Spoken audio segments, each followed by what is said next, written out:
we ready? Indeedy. We're getting close.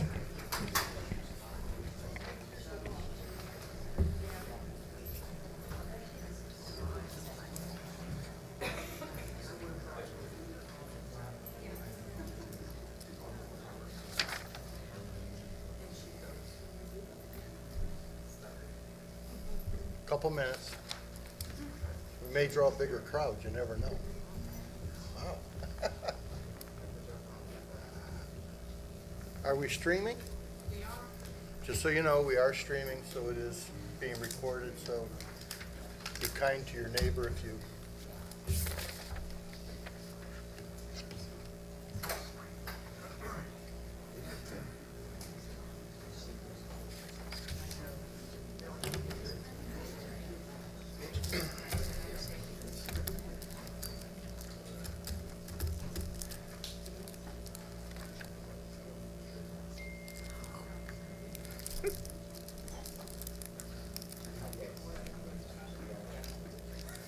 Okay, I have some more. Mike, you're not talking about EMS tonight, right? Oh, Public Safety Committee? Public Safety Committee? Good. Uh-huh, okay.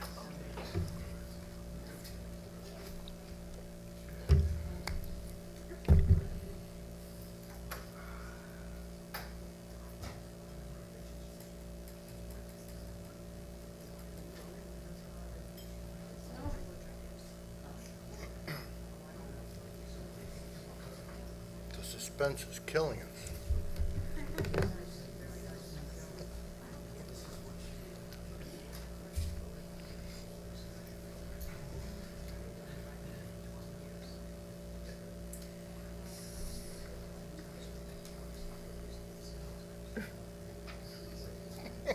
One more minute.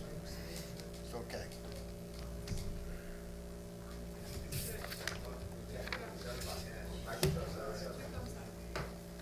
Oh, it's 7 o'clock. Showtime, okay. I will call the Southbury Board of Selectmen regular meeting to order August 1st, 2019 at 7 p.m. If I could have the Pledge of Allegiance. I pledge allegiance to the flag of the United States of America and to the republic for which it stands, one nation, under God, indivisible, with liberty and justice for all. Okay, so next on the agenda is the introduction of our new police corporal, Anthony Armino, and our community resource officer, Robert Burke. Would you like to come forward, gentlemen?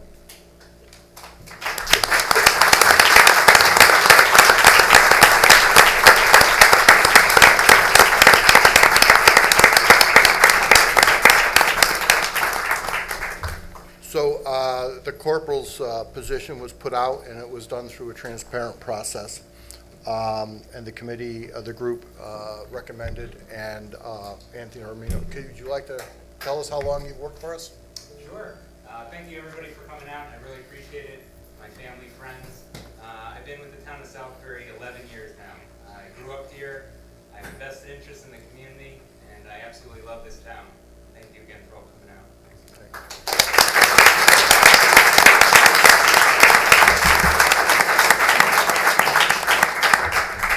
And Rob Burke? Ladies and gentlemen, I reside up in Woodbury, right next door, not quite in Southbury. I've been working here, I've had the pleasure of working here now for 7.5 years, and I just want to thank everybody for the activities that the town afforded me. I enjoy working here with people very much. Thank you.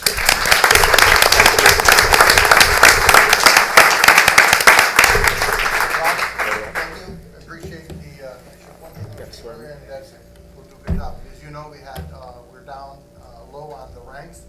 We're up now, and we can fill these positions and move forward. And I appreciate all you're doing. All right. Thank you. Good luck to both of you. Thank you for your service. Thank you. Uh-oh. You want pictures? Sure. Yes, please. Need something for Facebook. Nobody wants.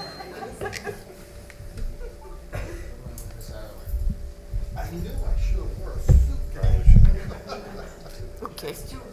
Thank-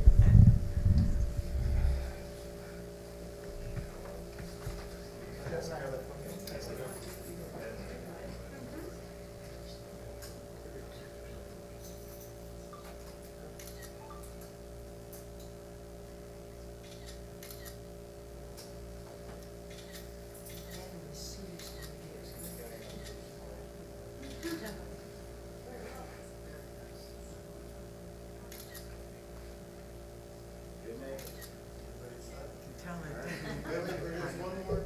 There's only more? Okay, good. Thank you.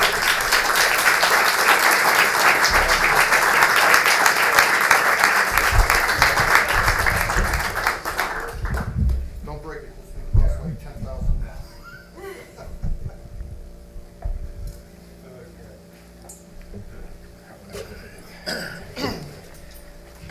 Okay, another great part of our agenda is a presentation on an Eagle Scout project by Timothy Patrick Monahan. Would you like to come up, sir? Good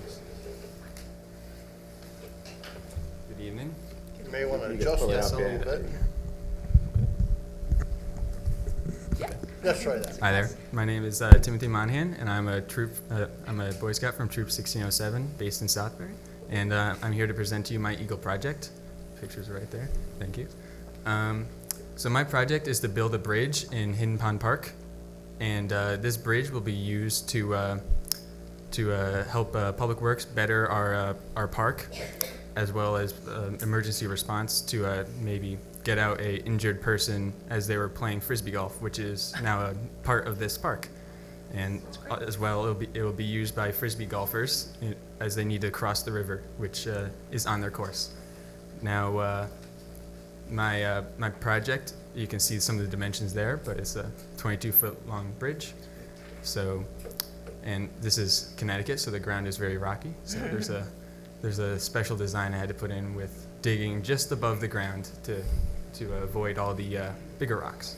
So I'm here to just show you guys my project and get some approval. I have one question. Sure. Can you do this for under $1 million? Oh yes, yes. It's actually around 1,000. Okay, perfect. Any questions? It's fabulous. Mike? You No, this is great, Great. and it enhances what is already a great new addition to town with the Frisbee Golf Course, so, thank you. Yeah. What are those beams? Are they wood? Are they steel? Those are telephone poles, which the Public Works, since we had a tornado, or We have a we few have extra a little ones bit of kicking extra around, ones yeah. laying around, so putting that to use, and we'll just cut it to length. Are you headed into a career with civil engineering, or? Ooh, I'm not sure what You I'm don't know heading yet. into. I'll certainly consider it if it goes well. I know someone you can talk to. Do you play frisbee golf? I do not, but I think I could probably pick it up That's pretty. great. I may now. So what was Now the that- impetus behind making this your project? This just brought to my attention by one of the members of the Park and Rec. She was in my troop, and she just kind of brought it to my attention, and I decided to take it up. Seemed like a reasonable project. I liked it. Right, doable. Thank Yeah, you. And doable and recycling, fun. which I love, that's great. Okay, thank you. Thank you. Good luck to you. Thank you.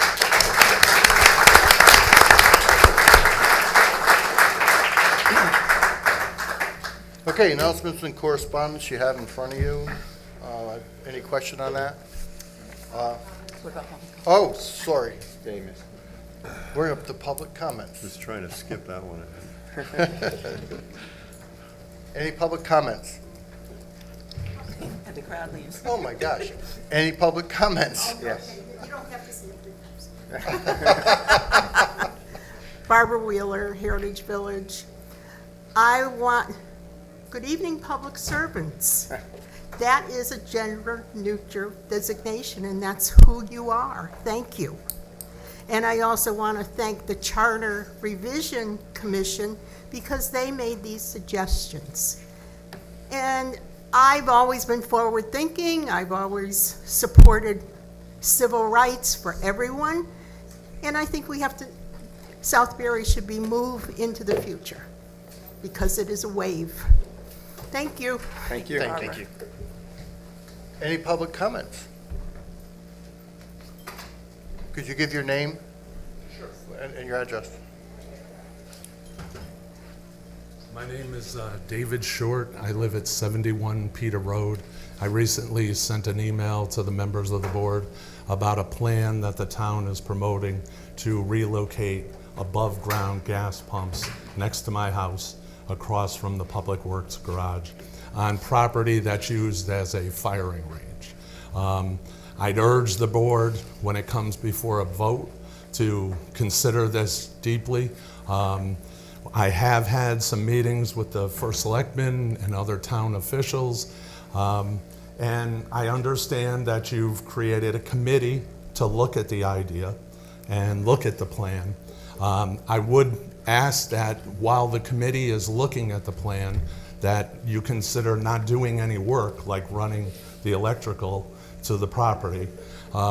Just doesn't make sense to run electrical to a property if the committee is actually taking a decent look at the idea.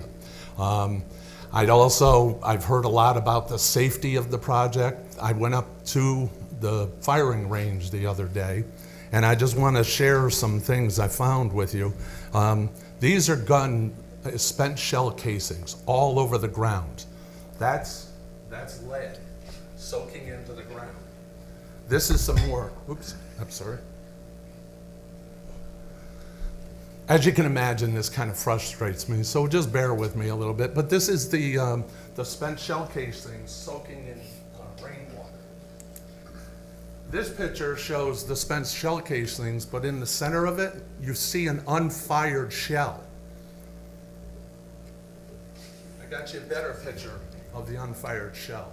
I wouldn't bring an unfired shell into the town hall, but this is what's on my property next to my well.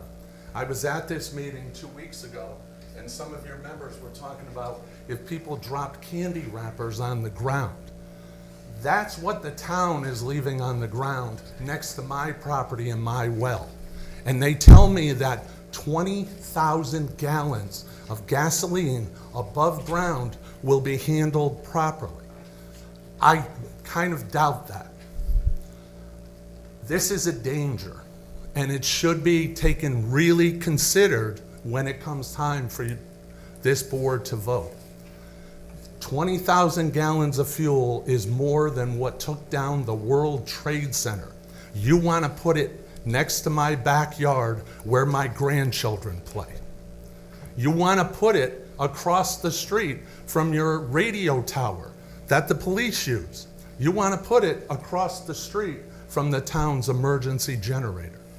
This is a bad plan. And I'll keep coming and I'll keep bringing you more of this to show you the town management. Thank you. Thank you. Thank you. Thank you. Any other public comment? Good evening. My name is Michelle Zomer. I reside at 242 White Birch Drive. I'm following up on the public hearing last meeting when you were taking remarks on revisions to our town charter. I made several remarks that day, and I neglected to talk about the opportunity to change our charter to gender neutral. And as you all know, a number of my neighbors have gotten very interested in talking about this and in showing leadership on this issue. I'm actually a candidate this year myself to serve on the Planning Commission. And part of the reason I'm seeking public service is because someone encouraged me to do it. And it's that simple. She said, "You're qualified, you care, so run." And then I started looking around and I realized that most of the people who run Southbury are men. In fact, of the 250 volunteers who currently serve on the boards and commissions in Southbury, fewer than 28% are women. And in fact, the title of our top jobs, as you all know in this room, is Selectman and Selectmen. And it kind of sounds like a job meant for men. And the data supports these ideas as well. In more than 200 years of governance, just one woman, as far as I'm aware, has served in the top spot as first selectman. The Charter Revision Commission unanimously supports the idea of updating our charter. They recommended to all of you to adopt gender-neutral titles for our leaders. Some have said this is trivial. Others have said that it's controversial. I say it's respectful, and I say it's about time.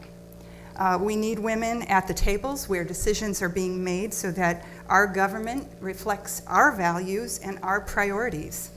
I'm very gratified over the past 2 weeks how much conversation this has generated in our town, how many neighbors have taken time to express their views on this initiative. I personally support changing the name to Town Council with town councilors, but I'm neutral on that. I think Select Board seems to be more popular because of the tradition. I would be very proud if Southbury would become one of the first towns in Connecticut to shed these out-of-date titles. And I ask you, our representatives, to vote yes on new titles, new gender-neutral language. And I ask you to allow the voters to decide on November 5th by sending it forward to the ballot. Thank you. Thank you. Thank you. Any other public comment? Any other public comment? Thank you. Hi, I'm Mary Doherty, and I live at 53 Pine Hill Road in Southbury. I emailed each of you in my support for the Charter Revision Commission changing from gender specific to gender neutral terminology. The gist of my email is basically that throughout our country's history and the world's history, women have had to fight for equality in many aspects of their life, and just two I mentioned in the letter were the long fight for women's right to vote, and then the current battle for pay equity. There's varying data, 80 to 85 cents is what a woman earns to a man. But more than anything, I want to share a story from my teaching experience about inclusion versus exclusion, because I was a math teacher, but I saw myself more as a role model for my students. And so I taught a remarkable group of 20 young women during their junior and senior years when I was a teacher at a Catholic high school in San Diego, California. There was an unusual sense of community among these 20 students and myself, and while we did a lot of pre-calculus and calculus, much to their chagrin, during our time together, we related to each other first and foremost as human beings, and there was an unusual sense of common purpose and a greater good. I ended up writing most of these students' college recommendation letters, as they knew I would attest not only to their academic ability and work ethic, but also to their character, their integrity, and their ability to contribute to the sense of community we shared. Basically, they knew I held them in high esteem. Now comes the bump in the road. Each school year, we had a magazine fundraising drive, which was a competition among 4 classes, 9th through 12th grade. Whichever class sold the most magazines got a day off of school and a trip to Disneyland. Most years, it was a safe bet that the seniors would fire up and win the contest and then revel in leaving the rest of us back at school for a grueling school day. The year my students were seniors, there was an unusual result. The principal announced on the intercom that each class had done a phenomenal job and that all 700 plus students were going to Disneyland. Me being the naive person that I am, my first thought was, wow, how awesome. Each class rose to the challenge and everybody gets to go to Disneyland. I don't have to teach that day. That was my real. But then I started to listen to my seniors, these girls that I hold in high esteem, and they expressed no joy or satisfaction that they were going, only grievance that other students were going to, the undeserving 9th, 10th, and 11th graders. My second thought was, as I looked to them, is who are you? The kids that I write your recommendations and think so highly of you. I don't recognize you. But I kept my cool because I know I can, when I get upset, I don't necessarily make sense. So I waited a day. And then the next day I came into them and I said, please let me finish? Wait, no, I'm sorry. We Okay, went up to 3 all right. minutes. You can leave it with us if You you'd can like. leave it with us. All right. We'll read it. We'll go. That's Thank part you. of it. If we, Thanks, Brad. Love your glasses. we'll make copies and get to the board. Okay. Any other public comment? Yeah, could I just take a minute and give my 2 minutes to Mary to finish? No. No? You could read it. You can read that. Read it. Why don't- Yeah? Yeah. Oh, You can okay. read that. I'll just take a minute, then That's fine. let me know. You can read it. How's that? Where, very. Use it up to read. No. Oh, okay. I'm Sharon Wirt, and I live in Heritage Village in Southbury, Connecticut. I've written to all of you. I guess I would echo what Michelle has said, what Mary almost finished saying, and Barbara, that I think terms are so important. They don't seem to be maybe to all of you because you've lived with these terms, you know, for most of your lives, and people before you the same thing. But I can tell you, as a former anthropologist, that language matters. It's a dynamic, organic thing. It follows usually what's happening in society. Well, in the 1970s, the first style manual for desexing terminology was created, and this was pretty much in parallel with the women's movement. You know, this has been a patriarchal society for a long, long time, and I know all of you reject that, that particular worldview because we have become a society where women are finally into their own and respected. I think the language should follow suit. Especially when kids who tend to think things literally hear selectmen. In fact, one child asked a parent, does that mean I can't run, you know, for the select board or whatever you wish to desex it as?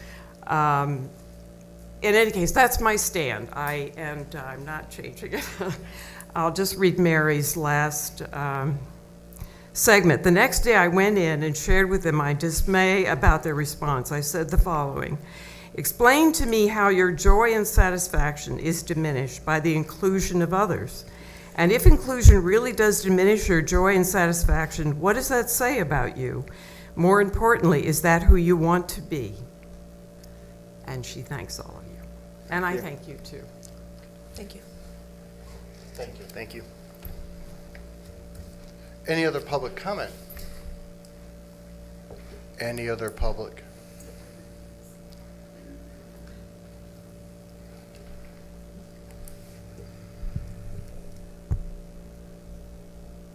Good evening, select representatives. As of 2019, 90 towns. Could you give us your name? Oh, I'm sorry. Connie Adamski. I live in 18A Heritage Village. You may want to pull that down a little bit. Okay, I know. That's good. Is that better? If we break it, we'll get another one. Okay. There we go. I know. As of 2019, 90 towns in Massachusetts have either proposed or approved gender-neutral language in their charters. Commissioner, counselor, board, representative, chair are all gender-neutral terms that are being looked at or adopted. For the sake of upcoming generations, Southbury needs to support and follow this trend. Language is so powerful. It affects culture, mindset, decision, and quality of life. We need to use it to encourage young people, women, minorities to run for office and apply for town positions.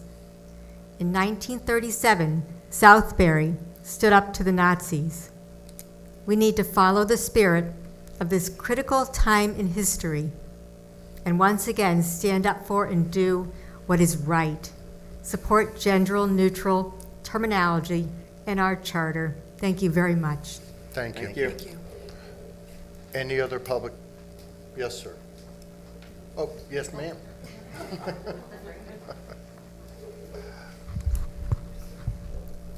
Hi, I'm Tom Adamski, 18A Heritage Village, and the previous speaker did not twist my arm to make this statement. Board of Selectmen, what's wrong with that term? It's archaic, inaccurate, and non-inclusive. It speaks of a time long ago when organizations were run only by men. Women and minorities were excluded. We no longer live in those times, and Southbury needs to step up to the plate and change its terminology to reflect this. Use of gender-neutral language is important. It encourages and welcomes women and minorities to run for office and take on town positions. The Charter Review Commission approved the use of gender-neutral language, so why would anybody vote against this? Tradition is not a good reason to continue doing something that is wrong. Southbury needs to change with the times. We need to do the right thing and approve this easy-to-do, important step in eliminating discrimination. This change harms no one and corrects a wrong. Please vote in favor of gender-neutral terminology. Thank you. Thank you. Thank you. Thank you. I didn't even have to ask. My name is Barbara Meckler. I live at 28F Heritage Village. I did send an email to all of the select board members. I would just like to read an excerpt from my email. Language plays a key role in determining inclusivity or conversely exclusivity. The terms select man and select men imply these leadership roles more pertain to males than females. However insignificant the skeptics view these terms, the data speaks for itself. According to the December 2018 demographics data available from the United States Census Bureau, males comprise 48% of Southbury's population and females 52%. Why then wouldn't we embrace gender-neutral terms to not only attract women to leadership positions, but to openly welcome female participation in town meetings with the perspective offered by the majority of Southbury citizens? According to the Charter Revision Commission's minutes of June 3rd, 2019, the Commission voted 5-0 to present the proposed charter to the Board of Selectmen and Town Clerk. The revisions, which are posted online, include gender-neutral terms in lieu of select man or select men. As of May 2019, over 90 Massachusetts communities are either in the process of or have already approved a town charter change to select board. I hope the Southbury Board will take the unanimous recommendation of its Charter Revision Commission and endorse gender-neutral terms. This positive change will demonstrate to our residents and citizens of Connecticut we are a leader in equality and inclusivity. Once again, Southbury leads by example. Thank you. Thank you. Thank you. Any other public comment? Any other public comment? Any other public comment? Hearing none, we'll move on to the next portion of our agenda. Announcements and correspondence. Any question that we got a check back from Kerma for doing well. It's working well with our insurance through Kerma. Volunteer appreciation event. Please pay attention. If you can make any recommendations, that would be nice. Move on to our consent agenda. Motion to approve. Second? Made and seconded. Any discussion on the consent agenda? All in favor? Aye. Aye. Opposed? Abstentions? It carries. Minutes of July 18th, 2019. Move they be approved? Do we have a second? I'll second. Do we have a discussion on the minutes? All in favor? Aye. I'm going to abstain, although I've read the minutes and watched the video. I was not in attendance, so I'm going to abstain for that reason. Michael abstained, no objections. All in favor? They got that Aye. far? Aye. And it Aye. passes. Bids and procurements. SVFA air compressor replacement. The fire department is here, if there's any question of them. Is that the air system we talked about during the budget? and Yes, we did. Approved money for? Like to invite the chief up. I don't remember the details of that. The costing, I don't remember either. Is this under the budget we approved, or is it in line with it, or? What this is for our, to refill our air packs. It is, I believe, I don't have the exact number for what was budgeted for the capital plan, but it is less than the capital plan. This was the lowest bid, but it did meet all of our requirements, unlike the other two bids we did receive. All right. Any other question? We always want to support our fire department. Can we, Make a motion? to approve. Can I have a second? I'll second. Made second, any discussion? All in favor? Aye. Aye. Opposed? Abstentions? It carries Thank you, gentlemen. Thank you for your service. Thanks for Thank you coming very out. much. Thank you Thank for you. serving the town. Appreciate that. Next is police vehicles. I think on this one, we would ask Don? Dan Colton or come up. Wow, Dan, you're learning to sit in back. Bring Don up Don as Antilla well. was involved, and Josh is not here. Don did a lot of research on this. With just going back Just to the the fire, microphone. the SCBA compressor, that was on the vehicle replacement. It was on there for $67,000. Okay. Okay, So we were so it under the came in vehicle under, replacement. yeah. Yep. That's And good. what we talked about in budget was actually the Scott Pack, so it was, So that isn't what, that's right. So this Those are was air something packs. else. something different, yes. Yeah. Yes. This was on the replacement It plan. was on the replacement Scott plan packs were a new to thing. be replaced this Yeah. fiscal year, and it was on there for $67,000. Great, thank you. We Why haven't would bought that the be on Scott packs though, vehicle? right? No, we're reserving it. 350,000, It's right, a okay. 10-year reserve, so Right. we're reserving it for Got that. it. Why would something like that be on vehicle replacement? I don't Doesn't look know. like a vehicle. We put it under, it was basically a capital, but we put money away for it every year. The current one we have is from '94, so it's basically 25 years. Well, I don't doubt that we needed a new one, I'm just wondering. Why we put it on the vehicle Yeah, under replacement. vehicle, I sort of missed. Yeah, we're just retiring the old one, so. Yeah, put it under, So Don, I asked Don and Josh, we formed a kind of a committee to look at the police replacement vehicles. We looked at 3 vehicles. We looked at the Ford utility, the Dodge Durango, and the Chevy Tahoe. Don and Josh did an extensive, research. Jeff had put the committee together, and we came up with the Ford utility, which came in about $4,000 cheaper than the next one, the Chevy Tahoe.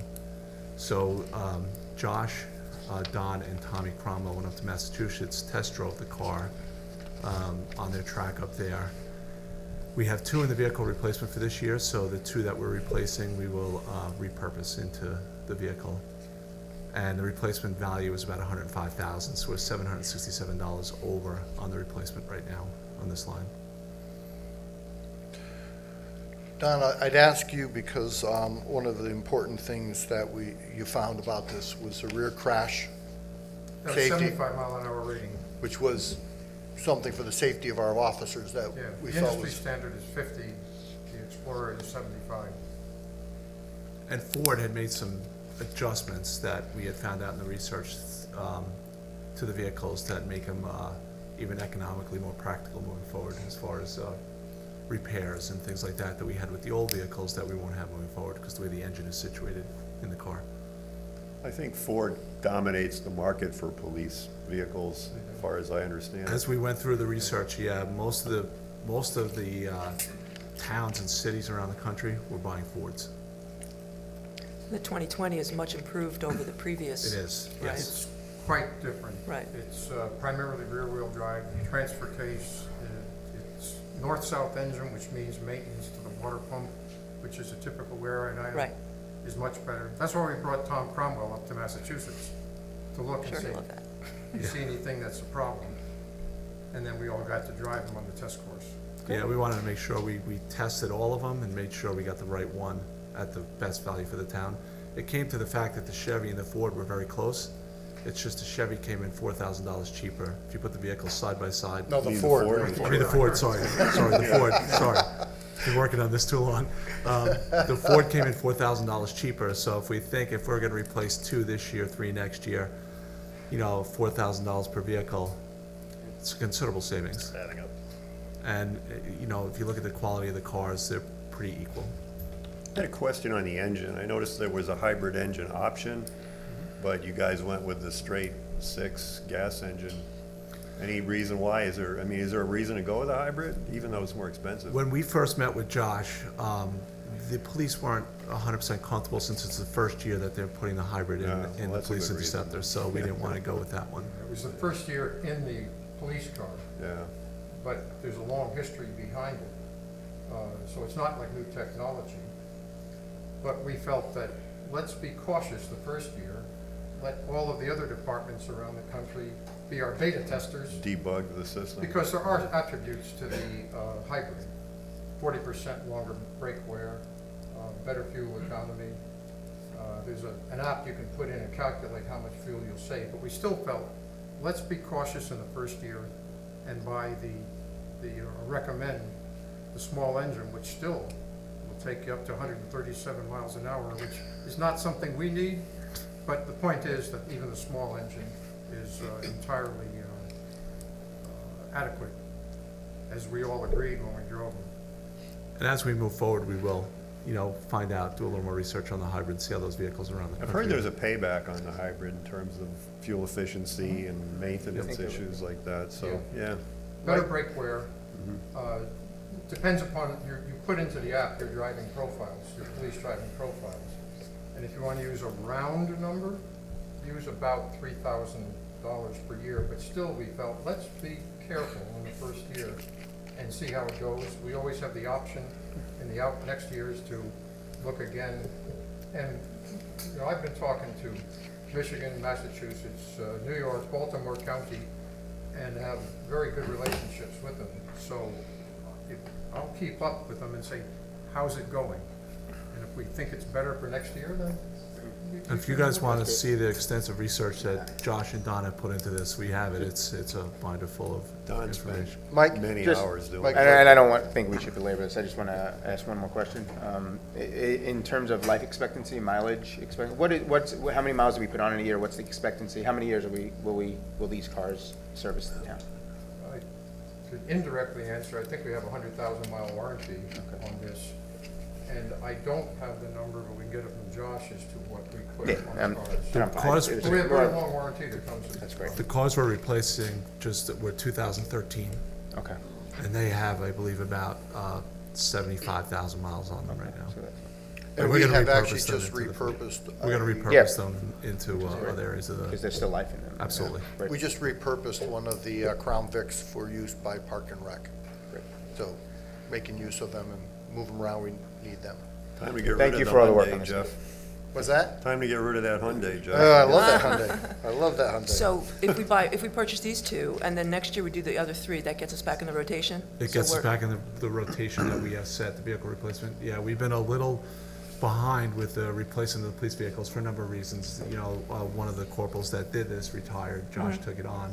I was new, so by the time Josh and I first met, and then we formed the committee, it was, we were already into this fiscal year, so we have 2 this year, Oh, 3 for sounds like- next year, so we're There gonna be was back also- on schedule. There was good also work. concern on the older Fords where the water pump, when it gave a problem, it was a major job to change. And they were waiting to make sure that this change came about in the new vehicles, and they've addressed that, Yeah, is there were my two things. understanding. They improved the basic durability of the pump, and instead of having an engine transverse, which makes it extraordinarily difficult to get to the water pump, they turned them around, but the term is north-south. So the water pump faces the radiator, and that's one of the reasons we had Tom Cromwell come up with us, to look and see, are you okay with the improved maintainability? Okay. One last thing, on the fleet auto supply, there's a reference to a Tahoe dash mount. I guess that's a mistake. It is, yeah. Okay. It would be the Ford mount. Yep. Okay. So, but it's the same price? I mean, Yes, it's- same okay. price. All right. Great. Thank you. All right. Any other questions? Make a Did you motion get to it up approve. to, oh, sorry. Oh, sorry. I was just gonna ask you if you got it up to 137 on the test track. No, but I would Well, how tell do you you, know it goes that fast? I would tell you, I could hear Josh way out. He tore the tires up. He was running at full blast. I ran at about 7 tenths. Was that under our insurance or their insurance? State of State of Massachusetts. But I think the big thing here also was, what really, one of the things that sold was the durability, but also the 75 mile an hour, hopefully we'll never need to know. But, you could be parked someplace in town, it could be a 40 or 50 mile an hour. You don't want to be on that borderline as it is, so I think that's a great thing for our officers. Yeah, we were surprised that no other manufacturer picked up on that and became competitive in that. Someday they will, but not now. Okay, thank you. I think there's no other questions. Can I have a motion? So moved. I'll second. Second. Any discussion? All in favor? Aye. Aye. Opposed? Abstentions? It carries. Thank you for the gentlemen. work, Thanks, guys. gentlemen. Thank you. Okay, charter revision.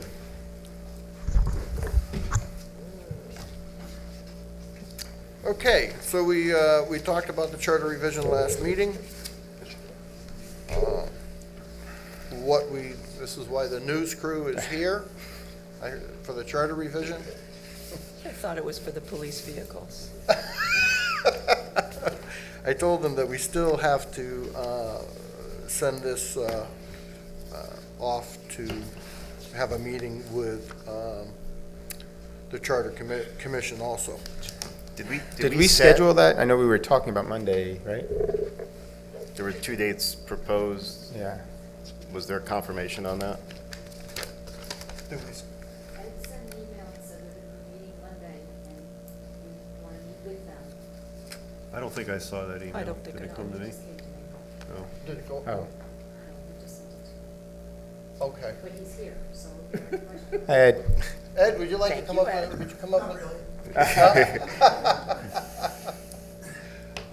A cooperative crowd here. So we're, Monday. So the, would be the 5th. We're meeting at 7 o'clock. And I let Noreen know that we would have a quorum of our members and that if you'd like to attend, we would be willing to discuss with you your changes and suggestions for the charter. I'm That sorry, I worked missed that. for me. Monday, the 5th The 5th. at 7 PM. Oh, I'm sorry, 7:30 PM is what we need. even better for me. Okay, so I'm sure we'll be coming. It works for me.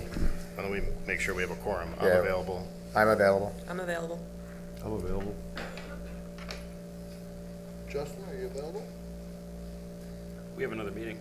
Yeah, but this will take priority over it. Okay. 7:30. 7:30. Thank you. We'll see you there. Thank you, Ed. Yeah, thank you, Ed. Is that? Okay. All right, so let's discuss some of the questions or issues on the, do you have any recommendations? We took some time, everybody to look over, come up, Mike, were you gonna come up with some some? So I do want to, because I wasn't at, because of my medical issue, I wasn't at last meeting, so, but I did watch most of the video, and I most certainly have reviewed the minutes, so if you guys don't mind, I'd love to chime in a little bit. We'll start where we started, I guess it sounds like, at the last meeting, in terms of the net gender-neutral terms. But I want to start do just with one sort of overview statement that I fear sometimes we don't give enough credence to. We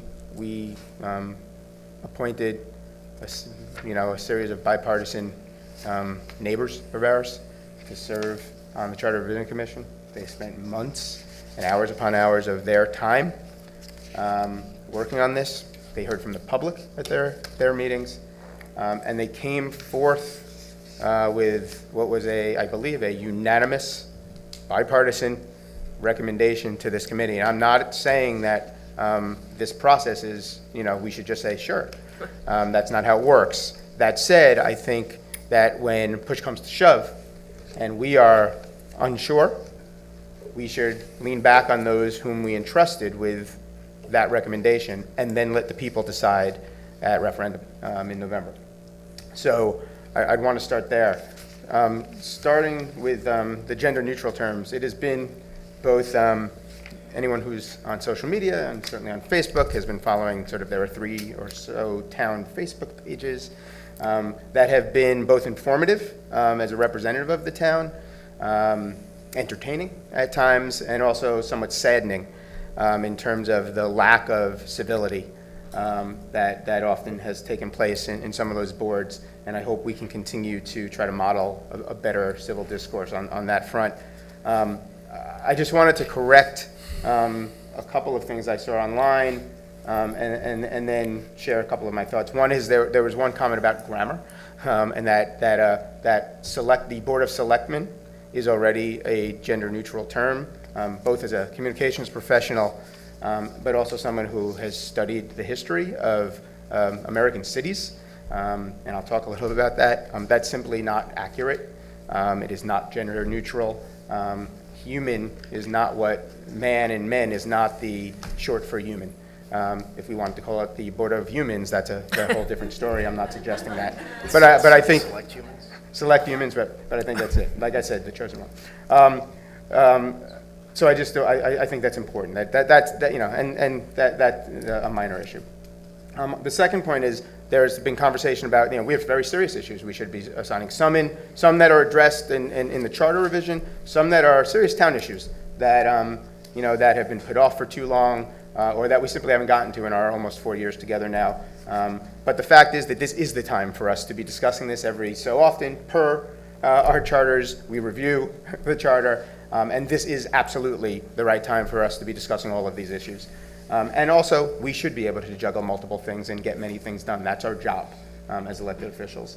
Third, that I hear a lot of, and you hear this a lot for many somewhat issues that I don't think should be controversial that are in this town, and it did get mentioned in public comment, is tradition. We hear that word a lot in Southbury. We are a town very proud of our traditions. And I love many of our town's traditions. Our Memorial Day Parade, Southbury Celebration, which is coming up in a month and a half, thereabouts. We all have our own family traditions that I love. But there are also traditions that are no longer worth pursuing, that are traditions of days gone by, and we need to acknowledge that it is 2019. There are also traditions in our nation's history that we have moved on from, like the tradition of not allowing women to vote. That takes me to the history of the phrase Board of Selectmen. So I took a class in State University of New York at Albany, a U.S. history minor, History of the American Cities, Professor Ivan Steen, where we read a book that I remembered that I had studied this at one point in my life many, many moons ago. It's a book by an author named J.A. Fairley. I had to find it online and then call my friend that I took the class with. And it was called Local Government in Counties, Towns, and Villages. It broke the country up into quadrants, essentially, and it looked at New England. The book came out in 1906. And I actually quickly, just if you guys don't mind, want to read what it says. It says, in most New England towns, the adult voting population gathered annually in a town meeting to act as the local legislator, approving budgets and laws. Day-to-day operations were originally left to individual oversight, but when towns became too large for individuals to handle such workloads, they would elect an executive board of literally selected men to run things for them. These men had charge of day-to-day operations. Select men were important in legislating policy central to a community's police force, et cetera, et cetera. The phrase Board of Selectmen and the title of Selectmen is short for selected men. That is the history of the phrase. And it is a phrase developed in days of yore, in a bad part of our nation's history that did not treat women or other gender categories at all. They weren't allowed to vote. They were not allowed to participate in government. They were supposed to stay home. So as we look forward, to me, there are a lot of hard decisions that come before us, right? We've made some tough ones together. We've probably put off others. This, in my 4 years almost now of serving together with you, is the easiest, hands down, the easiest decision we'll have made. We can debate the language, and when we meet with them, we should. But we are not breaking ground here. Other towns in Massachusetts have done this already. We're not first. Select Board honors our traditions, but recognizes today. And I believe that we should then leave it to the elected official to choose how they want to then be recognized. So if Select Woman Naylor would choose to be recognized, she would have that right. If Select Man Rosen wants to, I have that right. If Select Person Bertram wanted to be recognized that way, let's leave that to the individual. But let's not force the gender identity. Let the person choose. If they want it to be totally neutral and call themselves Select Person, that's fine. But leave it to the person. There are lots of serious issues. This is an important issue, though, because it is about living in 2019 and beyond, recognizing that all traditions are not traditions worth keeping. And we can honor that tradition by naming it the Select Board and then giving the individual elected official the right to choose amongst Select Man, Select Woman, Select Person. Thank you. That's all I have to say on that. Moving on. I generally agree with all the other comments that were discussed last week. I do believe very strongly, and I strongly favor the separation of first selectman election from the Board of Selectmen election. I know there have been some discussions about Selectman Bucksbaum brought up some, that this had been brought up in the past. Listen, I go back in the history of our country. It used to be when our government was starting that the person who came in second place for president became vice president. If anybody knows Hamilton, the Broadway show, you learned that we changed that. We changed that rule. And you don't get to become, you run for first selectman or first select person or first select woman as you so choose. So I think that, to me, I strongly favor that. I think that makes it very clear to the town people. They are, as long as there's clarity, that's what matters, that there's clear point there. I think in the minutes I noticed that George had mentioned, but that potentially can give us the opportunity to lose somebody from running. There are plenty of other opportunities to serve this town. We need more people to raise our hands. We see the same people at a lot of our meetings, and every single one of the volunteers who gives of their time is what fuels our, the greatness of our town. But I do think I strongly support that. Whether Can I just comment on what you, because I just want to make clear that my comments were historical in nature as to what happened before, Yep. but I also strongly support Okay. separating those. Oh, great. As I said at the last meeting. I was just identifying at the last meeting how it went down the last time. Cool. And then, my other, my other just general point is on how we put this forward to the community. I'm comfortable pulling out certain things, but and putting those as separate ballot issues. I do think that would be a relevant one. I don't think that the issue of gender neutrality should be pulled out. I don't think those aren't the issues to me. I think that is I think this board has to make a decision there. I don't think that is we have to lead at times, right? At times we have to lead. I have heard from no one, by the way, who doesn't support it. I've heard issues who don't think it's worth our time, but I haven't heard from anyone who thinks that it's a bad idea. They just don't think it's worthy of our time. I have heard from dozens of people, those who have written all of us, some who have contacted me directly, who do. So that one I'd want to include. But that's it. Otherwise, I fully agreed with all the other comments from the board. Thank you.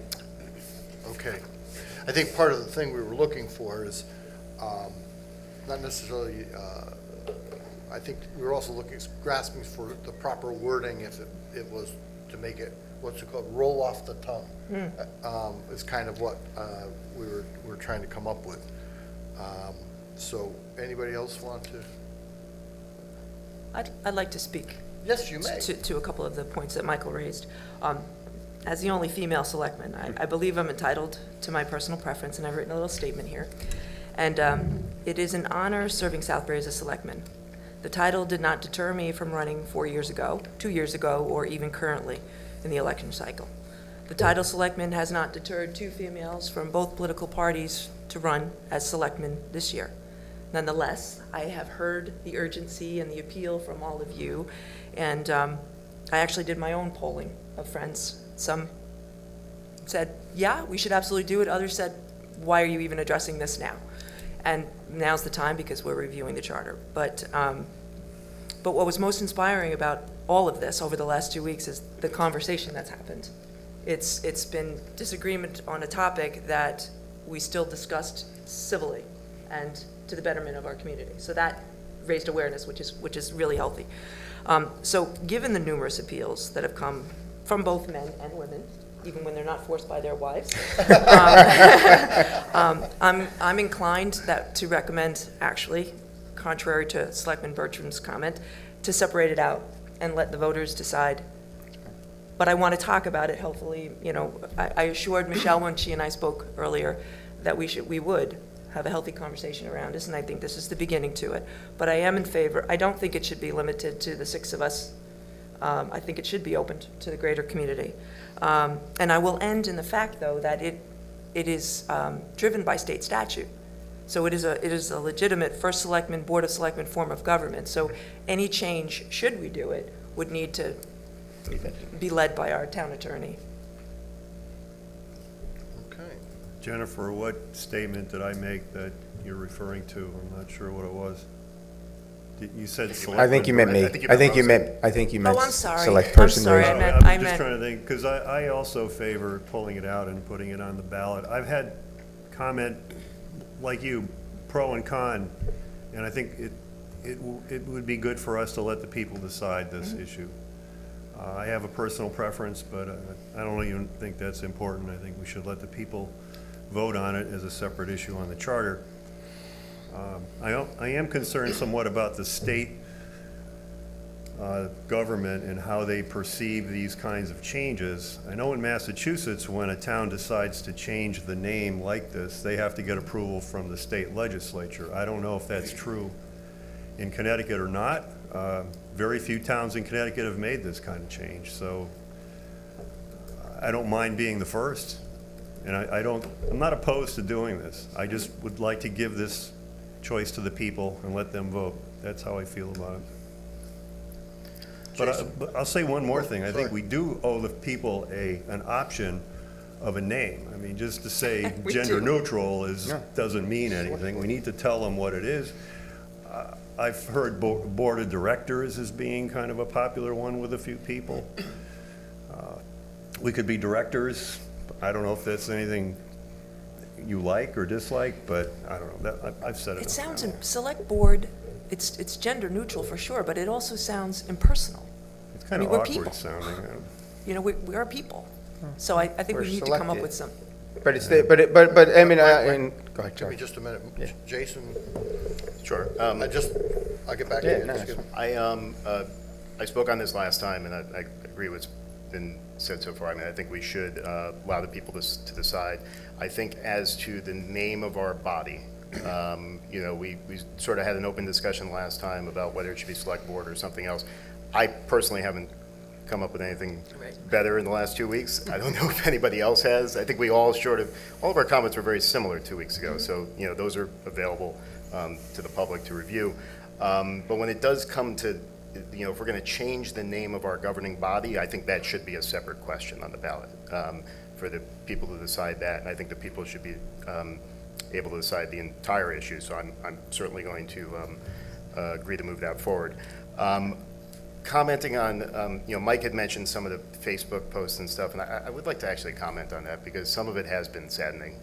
This is a topic that we should have a respectful, uplifting, positive dialogue about, and people can disagree, people can agree to disagree, people can just engage in the discussion, and you can have differing viewpoints.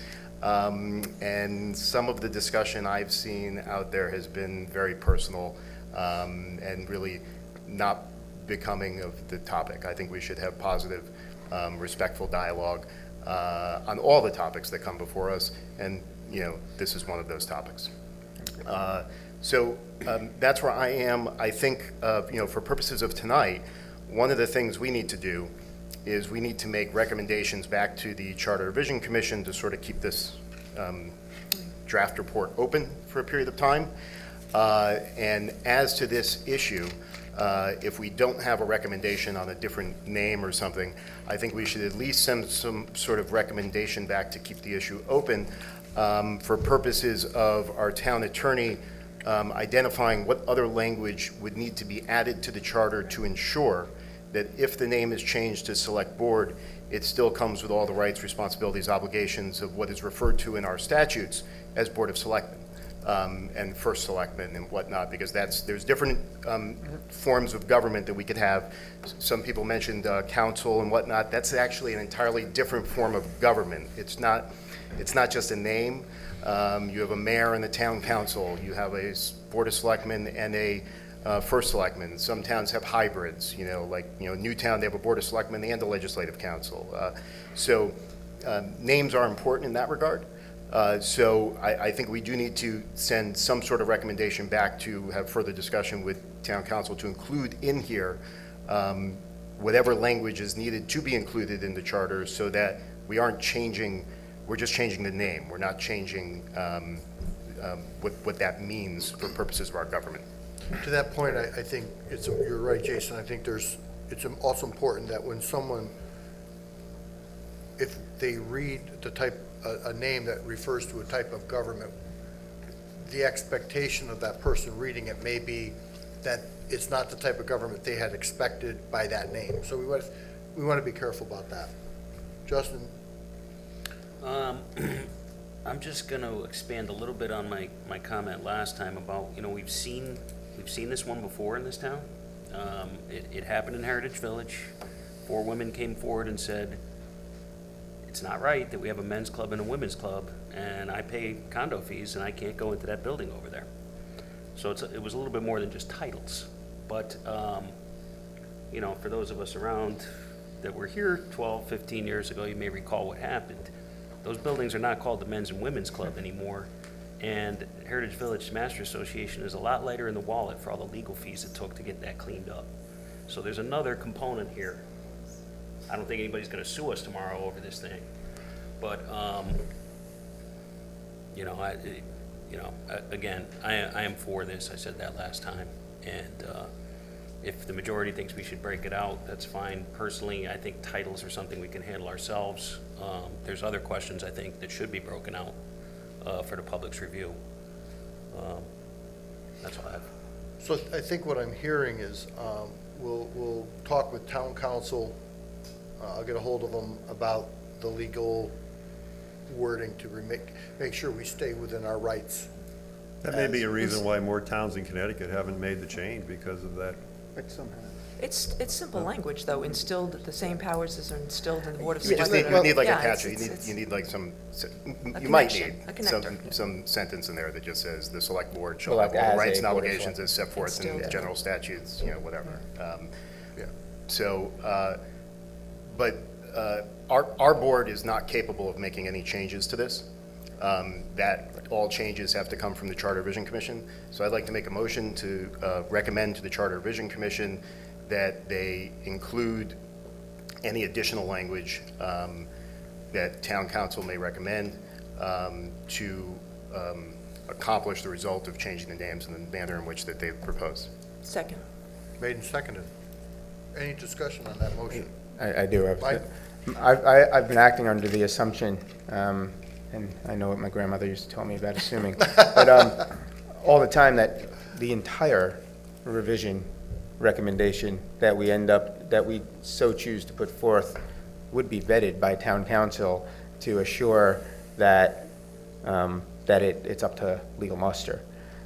So, I get a little concerned about just taking each element and. The reason, I think for this particular one, there is a particular need Just there. 'cause of the statute. But I think also, to that point, town council should review the entire charter. Yeah. Before the Charter Revision Commission issues its final vote on the matter. Because once it leaves the Charter Revision Commission and comes back to us later, we can't make any changes, they can't make any changes. So if something's wrong, our only option is to reject it. So as a matter of process, that's sort of what needs to happen. So, I'm fine. Okay, any other? Yes, Jennifer? No, I was you're all watching set? Mike have a I was covered waiting, answer. I have nothing else about the resolution, because we're in the midst of a resolution. Okay, we're all set? Call the We vote? gotta get All in favor? Aye. Aye. Opposed? Abstentions? It carries? Okay. You have that recommendation for, right? Okay. All right, duties. Any other, So, do you want to go in order, or? which one, up we can where go we in order, left off. sure, that would make sense. So before we get to the other ones we discussed last time, I picked up on something when I reviewed this the other day. If you go to section 206. 206.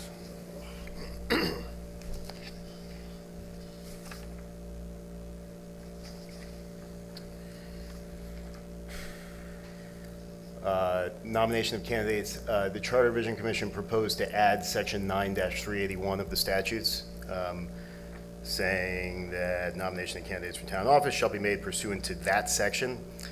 that section is the major party section of the statutes, so that's like Democrat, Republican. There's other sections of the statutes, as we know, that allow people to get onto ballots with respect to minor parties or nominating petitions. So that's actually too limiting to just reference that section. Okay. So I would move to recommend that the Charter Commission remove the reference to 9-381 in section 206. So are you making a motion? Yeah. Second. Made and seconded. Okay, so there's a motion on the floor to discuss?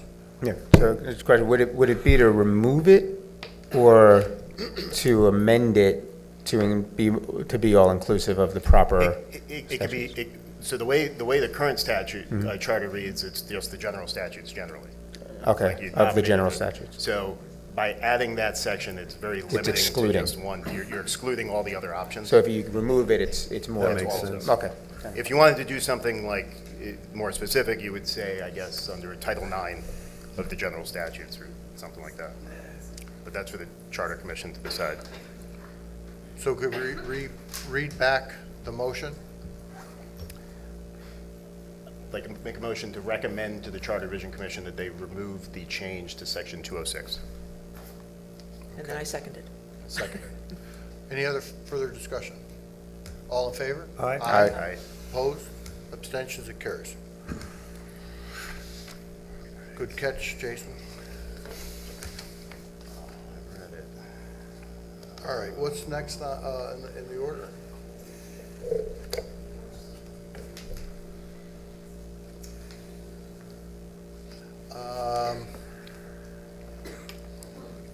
Did we move to do the chairman to chair as opposed to chairperson? I thought we discussed that at length. Well, make a motion. discuss if you'd like to make a motion. Just gonna do it. Okay. So I'd like to make a motion that we, Recommend. thank you, recommend to the Charter Revision Commission that the chairman to chairperson change be altered to be chairman to chair throughout the charter. Can I have a second? Second. Made and seconded. A discussion? Again, I go back to the discussion we had on other title. I'm all for gender neutral, but I'm also for letting the individual so choose. So I'd prefer to let the person decide whether they want to be the chair, the chairman, or the chairwoman, or the chairperson. I'd rather put more flexibility in the charter than, it might end up being a little bit longer. But Corporate does it. I mean, corporate refers to them as chair. well, I work for an organization, and the current head of our board is the chairwoman. That's what she chooses. And our bylaws allow for such flexibility based on the way the individual in the seat identifies themselves. But isn't this language that Chair works, by the way. I'm not saying chair wouldn't work. I'm not opposed to it. What I'm just proposing is, do we want to make it so singular that, you're chair, you don't have it, no, listen, anyone has a right to free speech, so if they want to refer to themselves as a chairperson, but in official documents, minutes, et cetera, they're going to be referred to as the chair. What I'm suggesting is leave, in that case, the identification to the person who's holding that seat. Let them decide if they want to be identified as chairman, chairwoman, chairperson, or just chair.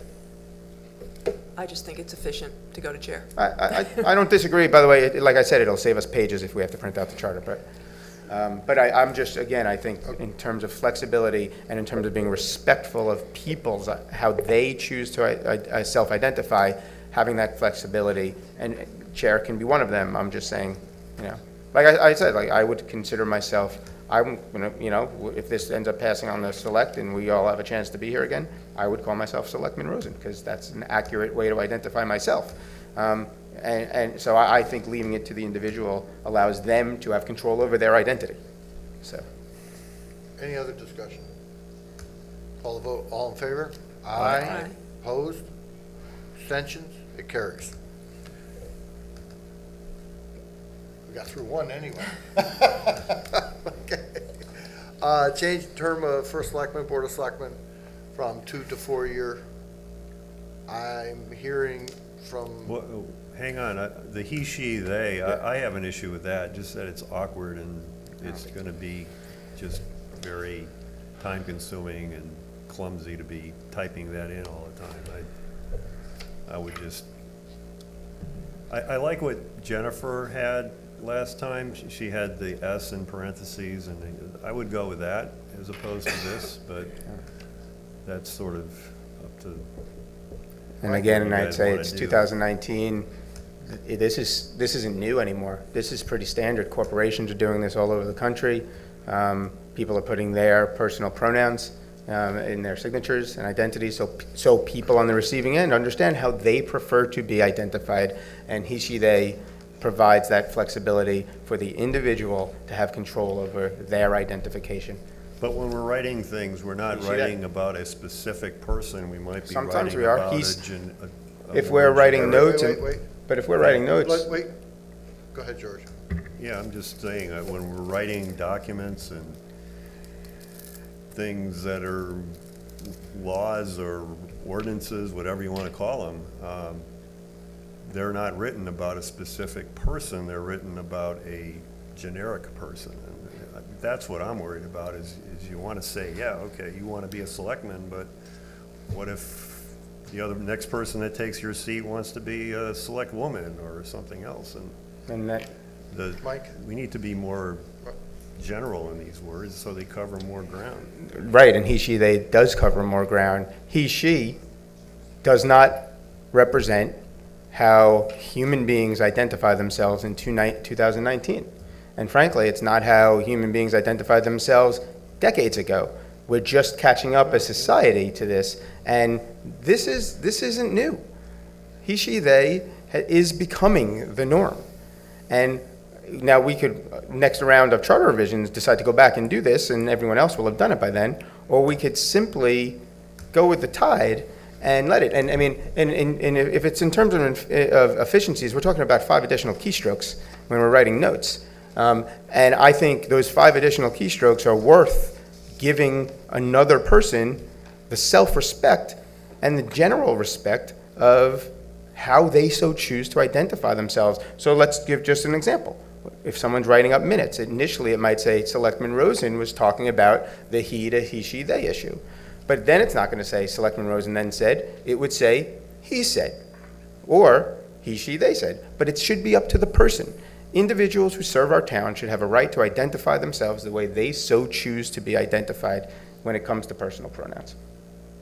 And or we should just get rid of any, or we should make a rule that we're never going to use pronouns.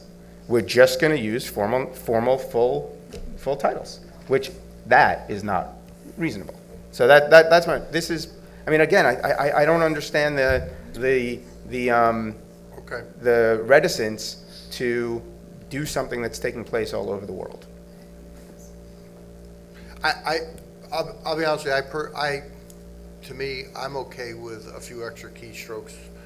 I know it is shifting in that direction, and I've had conversations with my children about this. So, Jason, I mean, we talked about this 2 weeks ago. I said I was fine with this change. And I actually just did a search through the charter. It's only comes up in a couple places. Yeah. It's not, it's not, okay. it's only, We already it's only applicable. We in a spend more handful of time than spots. it takes us to Yeah, type. exactly. But anyway, yeah, I mean, it is changing. I do understand that. But I think these changes go well beyond the charter. They become part of the standard language that we're going to be using for everything. I mean, I was talking to Dan Colton today about it, and he's concerned about having to go through a lot of the documents that we have in the town and then fixing them and changing them over. And that's what's going to happen. I mean, pretty soon everybody's going to say, oh, we need to change all the old stuff and up to this new language. That's going to be a lot of time. So think about that. Mike? Microsoft Word has a find replace all feature. It's very easy to use. But also, again, yeah, I think you're right, George, by the way. I do think you're right. There will be changes that have to be made. and it will take some time. And no one's saying that someone, that it's going to take place immediately and we'll catch every document that needs to be changed, but in time we will, right? And in time we will, and it's simply natural evolution of society. And that's it. We've belabored this more than I think it should be. All right, so I guess the best thing to do is, do we have a motion? To do what? What's To the do, motion? we don't need one Do we right need- now. yeah, Unless we're recommending a change, we don't. No. Because what's going to happen is, tonight, we need to recommend changes to charter. Then we're all going to meet with them on Monday, discuss them, maybe come up with different stuff. Ultimately, within the next 30 days, they're going to send us the charter back. Right. And that's when we need to go through and accept or not. So I just have a question, just in terms of process. We are, if we're making motions and we're saying, for example, there's clearly seems to still be some discomfort about whether select board flows off the tongue. I actually think Southbury Select Board flows very naturally off the tongue and honors the history. But my question is, do we need to, that's what their recommendation was, so then there would not necessarily need to be a motion. Unless we're recommending something else. Something else, right, so that's my question. Right, unless we recommend something else, the conversation we have with them on Monday is based on the fact that we are comfortable with their recommendation of select board. Yeah, I think. I just want to make sure process we're aligned. I think 2 weeks ago, all of us, or mostly all of us, said we agreed with the intent of what was being done here. But we had some issues with the title of select board. And we were gonna, think about Some words. alternatives. And I haven't heard. We haven't done well. I like it. So, all right, I was more about the process there, so. So thank you. what are we called? Select board members? Is that how we talk about ourselves going forward? And what is Jeff called? Anything. He's the first select board member? No, I mean, what- no. What is he called? Again, separate the things. We would be, according to this, what I read is we would be the Town of Southbury Select Board. Flows, no, I didn't stumble at all. And What do you according call to the recommendation, it would be first select person, right? That's the recommendation right now. The recommendation doesn't provide for the flexibility. It would be first select person. So we're all And you would be select select, yeah, right, you would be select person Bertram, select person Rowe, right? Now, what I proposed was that we, in that case, do provide the flexibility of, I would propose a recommended amendment to the board that when it comes to the position of first select person, we offer the flexibility of it. You can be select person, select man, select woman, to give the flexibility of how you so choose as an individual and to your individual, identity freedom, your freedom of your identity to pick one of those three, which covers everything. And to me, that's a reasonable compromise and allows those who so choose to remain a selectman to do so. It would allow a woman who so chooses to identify themselves as selectman, to so do so, but leave the freedom of choice to that individual. So that's what so that would require a motion, I assume, which I'm more than glad to make if so I would make a motion. Here we go. I would make a motion that we recommend to the Charter Revision Commission that the title of select man to select person be revised to provide the flexibility of select person, select man, or select woman, and leave that to the decision of the elected official. Second. Made and seconded. Any further discussion? So how does that work in the new charter once it gets printed? Is it going to have all those options, or? That's what I'm suggesting. I'm Okay. suggesting that for this specific case, that we would be the Town of Southbury Select Board, and that the elected representatives on the select board would have the option of identifying themselves as a select person, a select man, or a select woman. But for the purposes of the charter, we could just leave it select person, and then people can. Well, call that's what themselves whatever they like. perhaps that's true. Perhaps Right. that's true, but I'd prefer to be more specific in this case, to give the individual clear to make it very clear that you have the choice to identify yourself the way you so choose amongst, I think, the titles that are representative of them all. And I think that's a good conversation with the CRC in the first place also. Because I think it's to their intent. Their intent is to provide that gender neutrality, but I think, the board as a body can be gender neutral, where the individual can have the individual freedom as a human to choose how they identify themselves. I also believe we said we'd leave that on the ballot, recommending put it on the ballot. Yes, that's I the think one it we're should- separating That's a separate, out. that, That's the I mean, one that we're seems to be the Correct. consent. Listen, I believe we should lead in certain cases and we should make a recommendation, but if the majority here feels strongly otherwise, I'm not, that one, I wouldn't have a say because there's a majority, but I'm fine, I'm comfortable with that. I just think that in that specific case, there are times where the job of an elected body is to listen, and I think we have listened, and I think we've heard from more of certainly I think I have certainly heard from more of those who are in favor, and those who I haven't heard from a lot of people who are opposed to it. I just think there are people who don't care about it or think it's a silly issue. And in that case, I think there are times when the responsibility is to lead and guide to the future. So, Jason? No, I was just going to say, not necessarily with this issue, but just in general. But my general position on these things is if we're making a significant charter change, like if it's not an administrative change or moving words around, but if we're making significant changes, you want to make those separate questions, because there's people out there, like I was surprised 5 years ago when I was in the Charter Commission that so many people were against separating the first selectman and board of selectmen race. Mm-hmm. Now, had we left those questions together, and if those people really felt strongly about that, they would have voted no on the whole charter. And then all the work that the Charter Revision Commission did over the last year is gone because we didn't separate out the significant changes that people cared about. So that's my rationale for That's the separating benefit of out separating it. bigger changes, so you don't throw away everything if you get people that are really interested in one of these issues. and that's very reasonable rationale. I do. My point is, I do think in the scenario you gave, I think separating out first selectman from selectmen in terms of the election is structural, and it changes the structure in the way we elect our leaders. Whereas I do believe this really is more administrative, and it is simply updating our charter to be reflective of the fact that it's 2019. But that said, to your point, I would rather, if that is a concern, I would rather separate it in that case, because I don't, I hope we aren't one issue voter towns. I have more respect for our neighbors than that. But I think that's that's a good rationale, a very good rationale for it. I've seen it happen in other towns. I think it's a good rationale. That's why you do it. Yeah. Totally agree with Okay. that. I'll call the vote. All in favor? Aye. Aye. Opposed? Abstentions? It carries. Okay. On this Chapter 3, Officers and Elections,